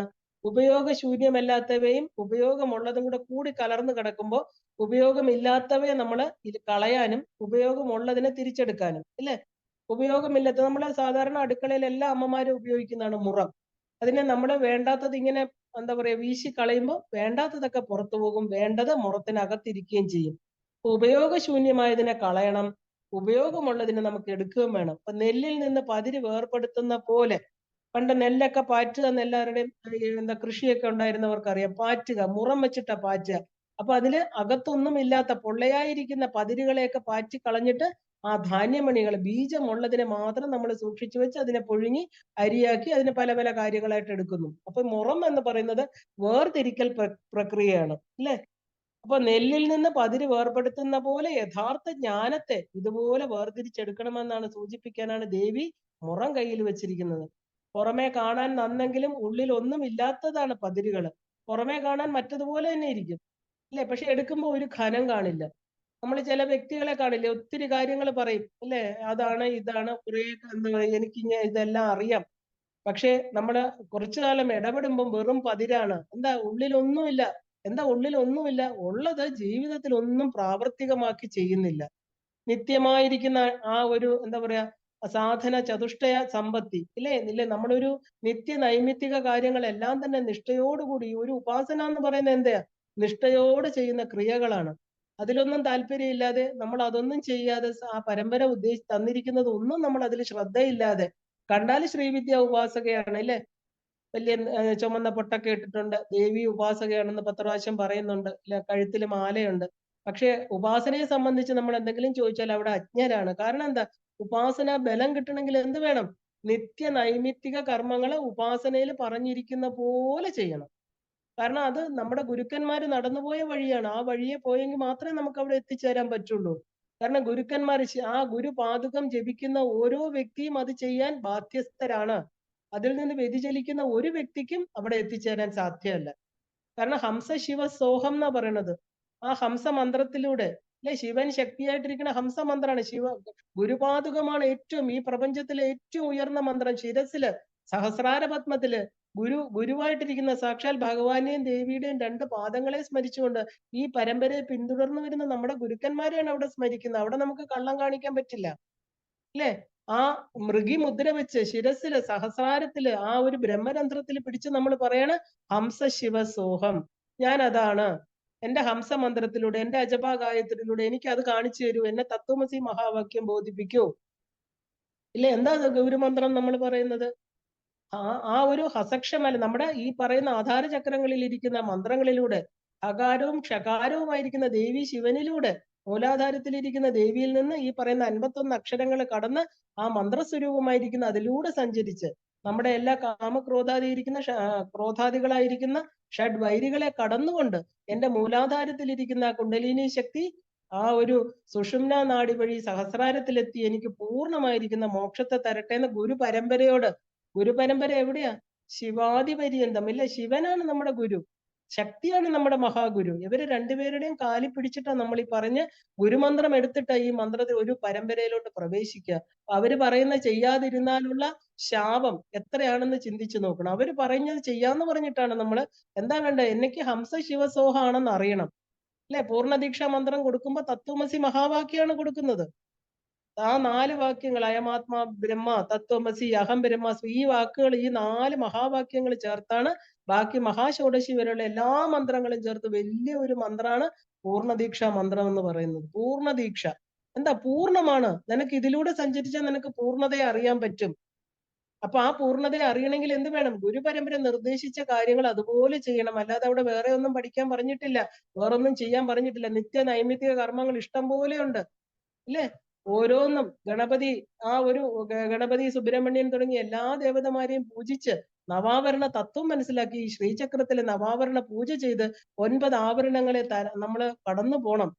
ഭൂപുരം മുതൽ ബിന്ദു വരെ സഞ്ചരിക്കണം മനസ്സുകൊണ്ട്. ഇനി ബാഹ്യമായിട്ട് ചെയ്യാൻ പറ്റിയില്ലെങ്കിൽ മനസ്സുകൊണ്ട് ആ അറിവ് നേടണം. അല്ലാതെ ആ അറിവിനെ മാറ്റി വെച്ചുകൊണ്ട് ചുമ്മാ ഹംസ ശിവസോഹം എന്ന് പറഞ്ഞ ഗുരുപരമ്പരയുടെ ശാപം അവിടെ കിട്ടുന്നത്. ഗുരു നിർദ്ദേശിച്ച കാര്യങ്ങൾ ചെയ്യാതെ ഗുരുമന്ത്രം ജപിച്ചിട്ട് കാര്യമില്ല. ഏറ്റവും പ്രൊട്ടക്ഷൻ ഉള്ള മന്ത്രമാണ് ഗുരുമന്ത്രം. എന്ത് വിഷമം വരുമ്പോഴും എടുത്ത് ജപിക്കാൻ പറ്റുന്നതാണ്. ഗുരു നമ്മുടെ സാക്ഷി. അതുകൊണ്ടാണ് ഗുരു പാതുക സ്തോത്രം പഠിക്കണം എന്ന് ഞാൻ പറയുന്നത്. ഈ അനന്ത സംസാര സാഗരത്തിൽ നമ്മളെ അപ്പുറത്ത് കൊണ്ടെത്തുന്ന നൗകയാണ് ഗുരുപാതുകങ്ങള്. നമ്മളെ അല്ലാതെ വേറെ ആരും രക്ഷിക്കാനില്ല, അല്ലെ? സിംഹവും പശുവും കൂടെ കാട്ടില് വെള്ളത്തിൽ ചെളിയിൽ വീണപ്പോ എന്താ? ആ സിംഹം പറഞ്ഞു, എന്റെ സ്വയം ബലത്തിൽ ഞാൻ രക്ഷപ്പെട്ടോളാം, എന്നെ ആരും രക്ഷിക്കണ്ടെന്ന്. പശു എന്താ പറഞ്ഞത്? എന്റെ ആ ഉടമസ്ഥൻ എന്നെ സൂക്ഷിക്കുന്ന, എന്നെ രക്ഷിക്കുന്ന ആള് വരും, എന്നെ കാണാതിരിക്കുമ്പോ വരും, എന്നെ ഈ ചെളിക്കുണ്ടിൽ നിന്ന് രക്ഷിക്കുന്ന പശു പറഞ്ഞു. സന്ധ്യ ആയപ്പോ ആ ഒരു ചെളിയില് സിംഹം താണു പോയി, സ്വന്തം ശരീരബലം കൊണ്ട് കയറി പോകാൻ പറ്റിയില്ല. അതേസമയം പശുവിനെ അന്വേഷിച്ച് അതിന്റെ ഉടമസ്ഥൻ വന്നു. ആ ഒരു കയറിട്ട് പശുവിനെ ചെളിയിൽ നിന്ന് കയറ്റി വീട്ടിൽ കൊണ്ടുപോയി. ഇതാണ് നമുക്ക് ഗുരു ചെയ്യുന്നത്. നമ്മൾ എത്ര ഏത് ചെളിയിൽ താണു പോയാലും നമ്മുടെ ഗുരുപാദുകങ്ങള് ഗുരുവിന്റെ ആ ഒരു ഗുരു വ്യക്തിയല്ല, ഗുരു തത്വമാണ്. അപ്പൊ അതിൽ നമുക്ക് നിൽക്കുന്നവർക്ക് മാത്രമേ ഗുരുപരമ്പരയുടെ പ്രൊട്ടക്ഷൻ കിട്ടുള്ളൂ. അതിനെ നിരാകരിച്ചുകൊണ്ട് അത് നിസ്സാരമായിട്ട് തള്ളിക്കളയുന്നവരാണ് ഇന്ന് ശ്രീവിദ്യ ഉപാസകരെല്ലാം. വളരെ വിഷമത്തോടെ പറയേണ്ടിയിരിക്കണം. ഒരു ഇമ്പോർട്ടൻസും അതിന് കൊടുക്കുന്നില്ല. കൊടുത്തവർക്ക് മാത്രം ഈ സൗഭാഗ്യ രാജരാജേശ്വരി വിദ്യ പൂർണ്ണമായിട്ട് വിളങ്ങുന്നതും കാണാം നമുക്ക്. സൗഭാഗ്യ രാജരാജേശ്വരി, ഇല്ലേ? നമുക്ക് എല്ലാ സൗഭാഗ്യങ്ങളും ഉണ്ടെങ്കിലും ഈശ്വരനെ കുറിച്ച് അറിഞ്ഞുകൂടെങ്കിൽ ദുഃഖങ്ങൾക്ക് ഒരു ആശ്രയമില്ല. ദുഃഖത്തിന് നമുക്ക് ആശ്രയിക്കാൻ ഒരു സ്ഥലമില്ലെന്ന് കണ്ടാൽ എന്താണ് അതുകൊണ്ട് പ്രയോജനം? നമ്മൾ ആശ്രയിച്ചിരിക്കുന്ന കുടുംബ ബന്ധങ്ങളോ നമ്മൾ പറയുന്ന ശരീരങ്ങളോ ഒന്നും നമുക്കില്ല, ഇല്ലേ? അച്ഛനമ്മ ബന്ധുക്കളെല്ലാം നമുക്ക് ഒരു ദിവസം നഷ്ടപ്പെട്ടു പോകും. ഇത് നമ്മൾ അനുഭവം കൊണ്ട് അറിഞ്ഞതാണ്. എന്നിട്ടും നമുക്ക് ഈശ്വരനിൽ നമുക്ക് ആലംബനം തോന്നിയില്ലെങ്കിൽ അവര് ആ മന്ത്രം ഉപേക്ഷിക്കുക വേണ്ടത്. കാരണം അതുകൊണ്ട് ഒരു പ്രയോജനവും ഇല്ല. അപ്പൊ ഈ ദേവി എന്താ നമുക്ക് കാണിച്ചു തരുന്നത്? ബാഹ്യമായിരിക്കുന്ന മോടികൾ ഇല്ലാതെ എന്താ പറയാ, ആ മോടികളിൽ ഒന്നും തനിക്ക് താല്പര്യമില്ല. ആ ഒരു ഭക്തനെ ബാഹ്യമോടിയിലല്ല നിൽക്കേണ്ടത്, ആന്തരികമായിരിക്കുന്ന പൂർണ്ണമായിരിക്കുന്ന ആ ജ്ഞാനത്തിലാണെന്ന് കാണിച്ചു കൊടുക്കുകയാണ്. അപ്പൊ എന്താ? മോശം കാര്യങ്ങളെല്ലാം നമുക്ക് പറയുന്നതും കേൾക്കുന്നതും കണ്ടതും എല്ലാം മുറത്തിലിട്ട് പാറ്റി കളയണം. അതൊക്കെ വെയിറ്റ് കൊടുക്കേണ്ട ആവശ്യമില്ല. പല പരമ്പര പലത് ചെയ്തു, നിങ്ങൾ ഇതാണോ ചെയ്യുന്നത്, ഇങ്ങനെ കുറെ കാര്യങ്ങൾ നമ്മുടെ ജീവിത യാത്രയിൽ നമുക്ക് കേൾക്കാം. ഇതുകൊണ്ട് നിനക്ക് എന്ത് പ്രയോജനം? അതൊക്കെ ഒരു മുറത്തിൽ പാറ്റി കളയുന്ന പോലെ മനസ്സാകുന്ന മുറം കൊണ്ട് വേണ്ടാത്തതൊന്നും അകത്തേക്ക് എടുക്കാതെ പാറ്റി ദൂരെ കളയുക. എന്നിട്ട് എന്ത് വേണം? ആ സോളിഡ് ആയിട്ടുള്ള നെന്മണിയിൽ എന്താണോ ബീജമന്ത്രങ്ങളാ ജപിക്കുന്നില്ലേ, അത് നടണം. അതിനെ വളർത്തി അതിൽ നിന്ന് സദ്ഫലങ്ങൾ കൊയ്യണം. അതിനു വേണ്ടിയിട്ട് ആ ഒരു ഉറപ്പുള്ളതിനെ, വെയിറ്റ് ഉള്ളതിനെ, അല്ലെ, അല്ലാത്തതെല്ലാം പറന്നു പോകും. നമ്മൾ ഈ പറയുന്ന അപ്പൂപ്പൻ താടി പോലെ നമ്മളൊക്കെ ഉപദേശിച്ചവരും കണ്ടവരും പറഞ്ഞവരും ഒന്നും നമ്മുടെ അനുഭവ സമയത്ത് നമ്മുടെ കൂടെ കാണില്ല. ആരും നമ്മുടെ കൂടെ തുണയ്ക്ക് കാണില്ല, ഇല്ലേ? അപ്പൊ നമ്മള് വെയിറ്റ് ഉള്ളത് അല്ല, അതാണ് ഗുരു. ലഘുവായിട്ടിരിക്കല്ലേ, ലഘു ഗുരു. എന്താ ലഘുവായിട്ടിരിക്കുന്ന കാര്യങ്ങള് ഈ പറയുന്ന മെറ്റീരിയൽ ബെനിഫിറ്റ്സ്. ഗുരു എന്ന് പറഞ്ഞാൽ എന്ത്? പ്രപഞ്ചം മുഴുവനും നമുക്ക് കിട്ടുക, പ്രപഞ്ചാതീതമായിരിക്കുന്ന ശക്തിയെ നമ്മുടെ ഉള്ളില് തിരിച്ചറിയുക. അപ്പൊ ദേവി എന്താ കാണിച്ചിരുന്നത്? നീ മോശം കാര്യങ്ങളൊക്കെ, പ്രപഞ്ചം അങ്ങനെയാണ്, ജീവിതം അങ്ങനെയാണ്, ആ നെഗറ്റീവ് കാര്യങ്ങളെയൊക്കെ നീ എന്ത് വേണം? ആ ഒരു മുറം, മനസ്സാകുന്ന മുറത്തിലിട്ട് പാറ്റി കളയണം, ഇല്ലാതാക്കണം. പാറ്റുക എന്ന് പറഞ്ഞാല് ചെയ്യുക, വേണ്ടാത്തതെല്ലാം അത് വായുവിൽ തന്നെ അങ്ങ് പറന്നു പോകും. അത്രേ ഉള്ളൂ. ഇന്ന് എന്റെ കൂടെ നിൽക്കാം, നീ ഉപാസനയിൽ നിൽക്കണ്ട, നിനക്ക് ഇതിൽ എന്താ ബെനിഫിറ്റ് എന്നൊക്കെ ചോദിക്കുന്നവര് നാളെ ഇല്ലെങ്കിൽ എന്ത് ചെയ്യും? അല്ലെ? അവര് നാളെ അപ്രത്യക്ഷരായി. നമ്മുടെ മനസ്സിൽ കുറെ വിഷവിത്തുകൾ ഇട്ട് വന്നിട്ട് അവര് പോയി. നമ്മൾ അതിലൊക്കെ വീഴുന്നത് കൊണ്ടാണ് നമുക്ക് ഈ പറഞ്ഞ പോലെ അതാണ് നല്ലത്, ഹിന്ദു ധർമ്മമാണ്, എല്ലാ ശാസ്ത്രങ്ങളും പഠിച്ചാലേ എനിക്ക് കിട്ടുള്ളൂ. എന്ത് ഹിന്ദു ധർമ്മമാണ്? ഹിന്ദു എന്ന് പറഞ്ഞാൽ എന്താ? നമ്മൾ ഈ ഭാരതദേശത്ത് ജനിച്ചവരെല്ലാം ഹിന്ദുക്കളാണ്. നമുക്ക് ഒരു മാർഗം മതി ഒരിടത്തെത്താൻ. ആകാശത്ത് നിന്ന് വീഴുന്ന എല്ലാ മഴത്തുള്ളികളും സമുദ്രത്തെ തേടിയാ പോകുന്നത്. അത് അഴുക്കുചാലിൽ കൂടെ ആണെങ്കിലും, നല്ല എന്താ പറയാ ഓടകളിൽ കൂടെ പോകുന്ന വെള്ളമുണ്ട്, നല്ല എന്താ പറയാ ലേക്കുകളിൽ കൂടെ ഒഴുകി പോകുന്ന വെള്ളമുണ്ട്, തടാകം പോലെ കെട്ടിക്കിടക്കുന്നുണ്ട്. അവസാനം അതിന്റെ ലക്ഷ്യം എന്താ? സമുദ്രം തന്നെയാണ്. സമുദ്രത്തിൽ നിന്ന് മാത്രമേ ആകാശം പതിതം തോയം സാഗരം പ്രതി ഗച്ഛതി. സാഗരത്തിൽ ചെന്നെങ്കിലേ അതിന് വീണ്ടും ഇവാപറേറ്റ് ചെയ്ത് വീണ്ടും ആകാശത്ത് പോയി ശുദ്ധമായി തീരാൻ പറ്റും. സാഗരം എന്ന് പറഞ്ഞാൽ ഉപ്പ് ജലമാണ്, അല്ലേ? അതുപോലെ നമ്മൾ ഏത് വഴി കൂടെ എടുത്താലും ഒരൊറ്റ വഴി മതി നമുക്ക്. എല്ലാ വഴികളും ഒരു മനുഷ്യന് ചെയ്യാൻ പറ്റില്ല. ഈ 10 ദശമഹാവിദ്യകളെ നമുക്ക് പഠിക്കാൻ പറ്റില്ല. ഒരാള് മതി. അവന്റെ തീവ്രത അനുസരിച്ച്, അവന്റെ മനസ്സിന്റെ ഉയർച്ച അനുസരിച്ച് മാത്രമേ നമുക്ക് ഓരോ ദേവിയും സ്വീകരിക്കാൻ പറ്റൂ. നമുക്കത് സ്വീകരിച്ചു കഴിഞ്ഞാലോ, ഗുരുമന്ത്രം കിട്ടിയ ഒരു വ്യക്തി, ഗുരു പരമ്പര എന്താ പറയുന്നത്, ആ ദേവിയിൽ എത്തിച്ചേരണമെന്ന് ആഗ്രഹം ഉണ്ടെങ്കിൽ ആ വഴി തന്നെ സഞ്ചരിച്ചേ പറ്റൂ. ഗുരു ഏത് വിഷമഘട്ടത്തിലും ദേവി ഗുരുവായിട്ട് വന്ന് നമ്മുടെ കൈ ഉയർത്തും. അതിൽ പൂർണ്ണ വിശ്വാസം വേണം. അതിനെയാണ് ശ്രദ്ധാഭക്തി എന്ന് പറയുന്നത്. ഒരു ഉപാസകന് വേണ്ട 2 ക്വാളിറ്റീസ് ആണ് ശ്രദ്ധ, ഭക്തി. നമ്മുടെ ഉപാസ ദേവതയോട് എപ്പോഴും സ്നേഹം വേണം, അനന്യമായിരിക്കുന്ന, ഒന്നിനു വേണ്ടിയിട്ടുമല്ല. നമ്മുടെ അമ്മയോട് സ്നേഹിക്കുന്ന എന്തെങ്കിലും വേണ്ടിയിട്ടാണോ? എന്റെ അമ്മ അതുപോലെ ആയിരിക്കണം നമ്മുടെ ദേവി, എന്റെ ദേവി. എല്ലാം അമ്മയ്ക്ക് അർപ്പിച്ചുകൊണ്ട്, അല്ലെ, സുഖവും ദുഃഖവും നല്ലതും ചീത്തയും എല്ലാം അമ്മയുടെ പാദത്തിൽ വെക്കണം. അമ്മയുമായിട്ട് ഒരു കൊച്ചു മകളെ പോലെ അമ്മയുടെ കൂടെ ഇരുന്ന്, അമ്മയുടെ മടിയിലിരുന്ന് അമ്മയ്ക്ക് ഭക്ഷണം കൊടുത്ത് ആ സ്നേഹത്തോടു കൂടി അമ്മയുടെ പെരുമാറാൻ നമുക്ക് പറ്റണം. ആ അടുപ്പം വേണമെങ്കിൽ എന്ത് വേണം? നിത്യമായിരിക്കുന്ന, നിരന്തര സാധന വേണം. അമ്മയെ ഉള്ളിൽ കാണണം. പുറത്തെന്ത് കണ്ടാലും അകത്തിരിക്കുന്ന അമ്മയുമായിട്ട് നമ്മൾ ബന്ധപ്പെടണം. ഉറപ്പായിട്ടും ഇത് മാത്രമാണ് ശരിക്കും ശ്രീവിദ്യാ സാധനയിൽ അൾട്ടിമേറ്റ്. ഈ വഴി കൂടെ പോയെങ്കിലേ പറ്റുള്ളൂ. അപ്പോ ആ ശത്രു സംഹാരം, ദാരിദ്ര്യ നാശനം, ഭക്ത സംരക്ഷണമാണ് ഈ ദേവി ധൂമാവതിയുടെ കർത്തവ്യങ്ങളായിട്ട് പറയുന്നത്. അപ്പോ ഈ പറയുന്ന എന്താ പറയാ പിപ്പലാദൻ, ബൗദ്ധയാനൻ, സുബ്രഹ്മണ്യൻ തുടങ്ങി ഉള്ളവരെല്ലാം തന്നെ ഈ ധൂമാവതി ദേവിയെ ഉപാസിച്ച് സിദ്ധി വരുത്തിയവരാണ്. സാധാരണഗതിയിൽ തമോ ഗുണ പ്രധാനമായതുകൊണ്ട് ദേവിക്ക് പഞ്ചമകാരങ്ങളായിരിക്കുന്ന മദ്യം, മാംസം, മത്സ്യം, മുദ്ര, മൈഥുനം, ആ ഒരു എന്താ പറയാ പഞ്ചമകാരങ്ങള് ചെയ്യാറുണ്ട്. കാരണം പഞ്ചമകാരങ്ങള് വളരെ ശ്രദ്ധയോടുകൂടി മനസ്സിലാക്കണം. ബാഹ്യമായിട്ടുള്ളതല്ല, ആന്തരികമായിരിക്കുന്ന പഞ്ചമകാരങ്ങള്, അല്ലെ? മദ്യവും മാംസവും അത് വളരെ വിശദമായിട്ട് നമ്മൾ പഠിച്ചിട്ടുണ്ട്. ഇതെല്ലാം തന്നെ മനസ്സിലാക്കിയിട്ട് വേണം ദേവിക്ക് പഞ്ചമകാര പൂജ ചെയ്യാൻ. അപ്പോ ദേവിയുടെ അംഗപൂജയില് പ്രധാനപ്പെട്ടവര് വീരേശൻ, വടുകഭൈരവൻ, പ്രത്യങ്കര, ആ ഒരു പാശുപതൻ, സംഹാരാസ്ത്രം, ഇങ്ങനെ പറയുന്ന പല പല വരിത, ഉരുകുല്ല തുടങ്ങി അനേക ദേവതമാര് ദേവിയുടെ ദേവിയുടെ അംഗദേവതമാരായിട്ടുണ്ട്. അക്ഷയ തൃതീയ ദിവസം, അതായത് വൈശാഖ ശുക്ലപക്ഷ തൃതീയാണ് ദേവിയുടെ ഉപാസനയ്ക്ക് ഏറ്റവും ശ്രേഷ്ഠമായിട്ടുള്ള ദിവസം എന്ന് പറയണു. ധൂമാവതി ദേവിയെ നമ്മൾ ജ്യേഷ്ഠാദേവി എന്ന് വിളിക്കാറുണ്ട്. എന്താ അതിന് കാരണം? അപ്പൊ ജ്യേഷ്ഠ നക്ഷത്രത്തിലാണ് ദേവിയുടെ ഉൽപ്പത്തി എന്ന് വിശ്വസിക്കപ്പെടുന്നുണ്ട്. അപ്പൊ പാലാഴിയിൽ നിന്ന് പാലാഴി കടഞ്ഞപ്പോ ലക്ഷ്മി ദേവിയോട് ഒത്ത് ഉയർന്നു വന്ന ദേവിയാണ് ജ്യേഷ്ഠ ഭഗവതി. അല്ലെ? ചേട്ടാ ഭഗവതി എന്നൊക്കെ നമ്മൾ പറയാറുണ്ട്. സാധാരണ ചിങ്ങമാസം 1-ാം തീയതി തലേ ദിവസം എല്ലാ അഴുക്കുകളും എല്ലാമൊക്കെ തൂത്തുവാരി ഒരു മുറത്തിലിട്ട് നമ്മൾ തിരിഞ്ഞു നോക്കാതെ നടന്ന് ഗേറ്റിന്റെ വെളിയിൽ പോയി കത്തിക്കാന്ന് ഒരു പരിപാടി ഉണ്ടായിരുന്നു. എന്താ ഇതെല്ലാം ഈ ഒരു തത്വത്തെയാ കാണിക്കുന്നത്. നമ്മുടെ മനസ്സിലെ അഴുക്കുകളെല്ലാം കൂടെ തൂത്തുവാരിയിട്ട് ജ്ഞാനമാകുന്ന മുറത്തിലിട്ടിട്ട് വേണ്ടാത്തതെല്ലാം പുറത്തു കൊണ്ട് കത്തിച്ചു കളയണം. പിന്നെ തിരിഞ്ഞു നോക്കരുത്. കാരണം തിരിഞ്ഞു നോക്കിയാൽ നമ്മൾ കൊണ്ടുവന്ന സൂക്ഷ്മ ശരീരം മുഴുവനും അഴുക്കാണ്. അല്ലെ? അതുകൊണ്ടാണ് ഈ വീണ്ടും ജന്മത്തിന് കാരണമായിട്ട് ഒരു എന്താ പറയാ വാസനാമയ ശരീരം നമ്മുടെ ഉള്ളിലുണ്ട്. അനേക ജന്മങ്ങളിലെ വാസനകൾ നിറച്ചു വെച്ച ഒരു പാത്രം. ആ പാത്രത്തെ തിരിഞ്ഞു നോക്കാതെ കൊണ്ടിടണം എന്ന് പറഞ്ഞാൽ എന്താ? ഒരിക്കൽ അത് കളഞ്ഞാൽ നമ്മളൊരു ഉപാസനാ മാർഗത്തിൽ കയറി ഗുരുമന്ത്രം സ്വീകരിച്ചു കഴിഞ്ഞാൽ ഈ വാസനാമയ ശരീരത്തെ നമ്മൾ ത്യജിക്കണം. അത് ദേവി എന്താന്ന് വെച്ചാൽ നോക്കിക്കോളും. അത് നമുക്ക് പിന്നെ പഴയ കാര്യങ്ങൾ ഞാൻ ഇതായിരുന്നു മാറില്ല. പണ്ട് രാമായണം പഠിച്ചപ്പോ ഈ രീതിയിലാണ് ഞാൻ വായിച്ചു. ഇങ്ങനെ നിസ്സാരമായിട്ട് ഉത്തരമില്ലാത്ത രീതിയിലാണ് സാധകർ പറയുന്നത്. ഇതിനൊക്കെ എത്ര പറഞ്ഞാലും അത് മനസ്സിൽ ഉൾക്കൊള്ളാൻ സാധിക്കാതെ പഴയതിൽ നിന്നു കഴിഞ്ഞാൽ വീണ്ടും തൂത്തുവാരിയ ചവറുകളെല്ലാം കാറ്റത്ത് തിരിച്ച് നമ്മുടെ ഉള്ളിൽ തന്നെ വന്ന് കിടക്കും. കാരണം ചിങ്ങമാസം 1-ാം തീയതി പുതിയ ഒരു ന്യൂ ഇയർ അല്ലെ? മലയാള മാസത്തിൽ ചിങ്ങം 1 എന്ന് പറയുമ്പോ പുതിയ ഒരു വർഷം തുടങ്ങുകയാണ് അല്ലെ? ആ ഒരു ഉന്മേഷത്തിന്റെ ആ പ്രകൃതി എല്ലാം അണിഞ്ഞൊരുങ്ങി നിൽക്കുന്ന നമ്മള് ആ ഒരു ഓണം കൊണ്ടാടുന്ന, അതായത് ഒരു പുതുവർഷം.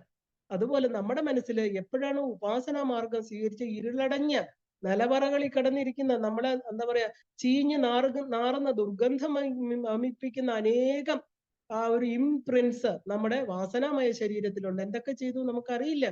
അതാണ് നമുക്കിന്ന് ദുഃഖങ്ങളായിട്ട് വന്നത്. ആ നിലവറയെ തൂത്തുവാരി വൃത്തിയാക്കി അങ്ങനെ ഇനി ഒരെണ്ണം ആ ഹിപ്പോക്രസി എന്ന് പറഞ്ഞ 2 മുഖം നമുക്ക് ഇനി പാടില്ല. ആ അഴുക്കുകളെ എല്ലാം തന്നെ മുറത്തിലാക്കി നമ്മൾ എന്ത് വേണം? നമ്മുടെ ഗേറ്റിന്റെ പുറത്ത് അല്ലെ? സന്ധ്യാസമയത്ത്.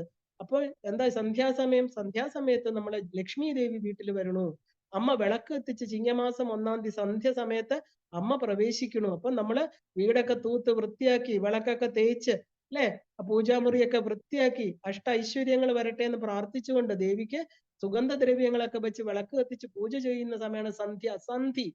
ഇരുട്ടിൽ നിന്ന് പ്രകാശം. ഇപ്പൊ നമ്മൾ പകല് കഴിഞ്ഞ് രാത്രിയിലേക്ക് പോകുന്നു. 3 സന്ധ്യകളുണ്ടല്ലേ? പ്രാതസന്ധ്യ, മധ്യാഹ്ന സന്ധ്യ, സായം സന്ധ്യ. ഏത് സന്ധ്യയിൽ വിളക്ക് കത്തിച്ചാലും ശരി, അതിൽ നിന്ന് നമുക്കൊരു മാറ്റം. ഇപ്പം വൈകുന്നേരം ആണെങ്കിൽ പ്രകാശത്തിൽ നമ്മൾ ഇരുട്ടിലോട്ട് പോകണം. അപ്പൊ ദീപം തെളിച്ചു, നമ്മുടെ ആത്മജ്യോതി അവിടെ തെളിയിക്കുകയാണ്. ഈ മുറത്തിലെ അഴുക്കുകളെല്ലാം കൊണ്ട് കളഞ്ഞു, നമ്മൾ ശുദ്ധമായി. ഈ ചിന്തകൾ ഇനി എനിക്ക് വരാതിരിക്കട്ടെ. എൻ്റെ ഉള്ളില് ആ എന്താ പറയാ ആ ചലിക്കാത്ത രഥമായിട്ട് അമ്മയുടെ രൂപം മാത്രം ഇരിക്കട്ടെ അല്ലെ? ഏത് ഉപാസ്യ ദേവതയാണോ നമ്മൾ ഉപാസിക്കുന്നത് ആ അമ്മയുടെ ആ ഒരു ദേവിയെ പൂർണ്ണമായിട്ട് നമ്മുടെ ഹൃദയ പത്മത്തില്, നമ്മുടെ ചിന്താമണി ഗ്രഹത്തില്, ഹൃദയ ഗുഹയില് അല്ലെ? ആ ചിറ്റമ്പലത്തില്, തില്ലൈ വനത്തില്, പുണ്ടരീകാക്ഷം എന്ന് പറയുന്ന പുണ്ടരീകത്തില്, എന്ത് വേണോ പറയാം, ഹൃദയ ഗുഹ ആ ദഹരാകാശത്തില് അമ്മയെ തന്നെ ഇരുത്തണം. അവിടെ അമ്മ ഇരുന്ന് കഴിഞ്ഞാൽ വേറെ ഒന്നും ഇല്ലേ? ആ ഭൂപരത്തിന് വെളിയിൽ പോലും ഒരു നെഗറ്റീവ് ഫോഴ്സ് വരില്ല. നമ്മൾ ഇരിക്കുന്ന വീടിന്റെ 4 ചുറ്റും വരെ ദേവിയുടെ ചതുഷ്ഷഷ്ടി കോടി യോഗിനികള് ആകാശത്തും അന്തരീക്ഷത്തിലും ഭൂമിയിലും പൂജാമുറിക്ക് കാവലായിട്ട് വാരാഹി ദേവിയും ശ്യാമാദേവിയും അല്ലെ? പ്രത്യങ്കരാ ദേവിയും അവിടെ അമ്മയുടെ ആംനായങ്ങളിലുള്ള എല്ലാ ദേവതമാരും സമ്പത്കരിയും അശ്വാരൂഢയും ഗണപതിയും സുബ്രഹ്മണ്യനും സൂര്യനും എല്ലാം തന്നെ അമ്മയുടെ കാലുകളായിട്ടിരിക്കുന്ന ത്രിമൂർത്തികളും രുദ്രനും ഈശ്വരനും സദാശിവനും എല്ലാവരും അമ്മ അങ്ങനെ ആ പഞ്ചബ്രഹ്മത്തിൽ ഇരിക്കുന്ന മഹാദേവി ആ ത്രിപുരസുന്ദരിയാണ് നമ്മൾ പൂജിക്കുന്നത്. ആ അമ്മ പൂജാമുറിയിലെ പടത്തിൽ മാത്രം ഇരുന്നാ പോരാ.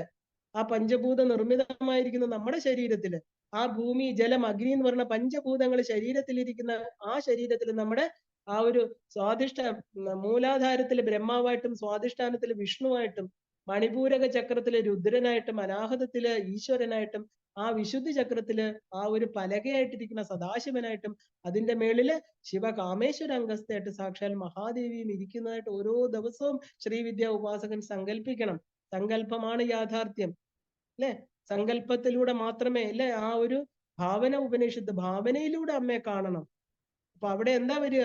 ഈ ധൂമാവതി എന്നുള്ള ചിത്രം അമ്മ തന്നെയാണ് ധൂമാവതി, അമ്മ തന്നെയാണ് ബഹുളാമുഖി, അമ്മ തന്നെയാണ് ഈ പറയുന്ന 10 മഹാവിദ്യകളും. അപ്പോ പാലാഴിയിൽ നിന്ന് വന്ന ദേവിയോട് വന്ന ദേവി ഒരുമിച്ചാണ് അവർ രണ്ടുപേരും വന്നിരിക്കുന്നത്. So negative and positive are 2 sides of the same coin. ഒരു നാണയത്തിന്റെ 2 വശങ്ങളാണ് ഈ പറയുന്ന നല്ലതും ചീത്തയും, ലക്ഷ്മിയും അലക്ഷ്മിയും അല്ലെ? ആ ചേട്ടാ ഭഗവതി എന്ന് പറയുന്ന ആള് തന്നെയാണ് ധൂമാവതി എന്ന് പല തന്ത്രശാസ്ത്രങ്ങളും പറയുന്നുണ്ട്.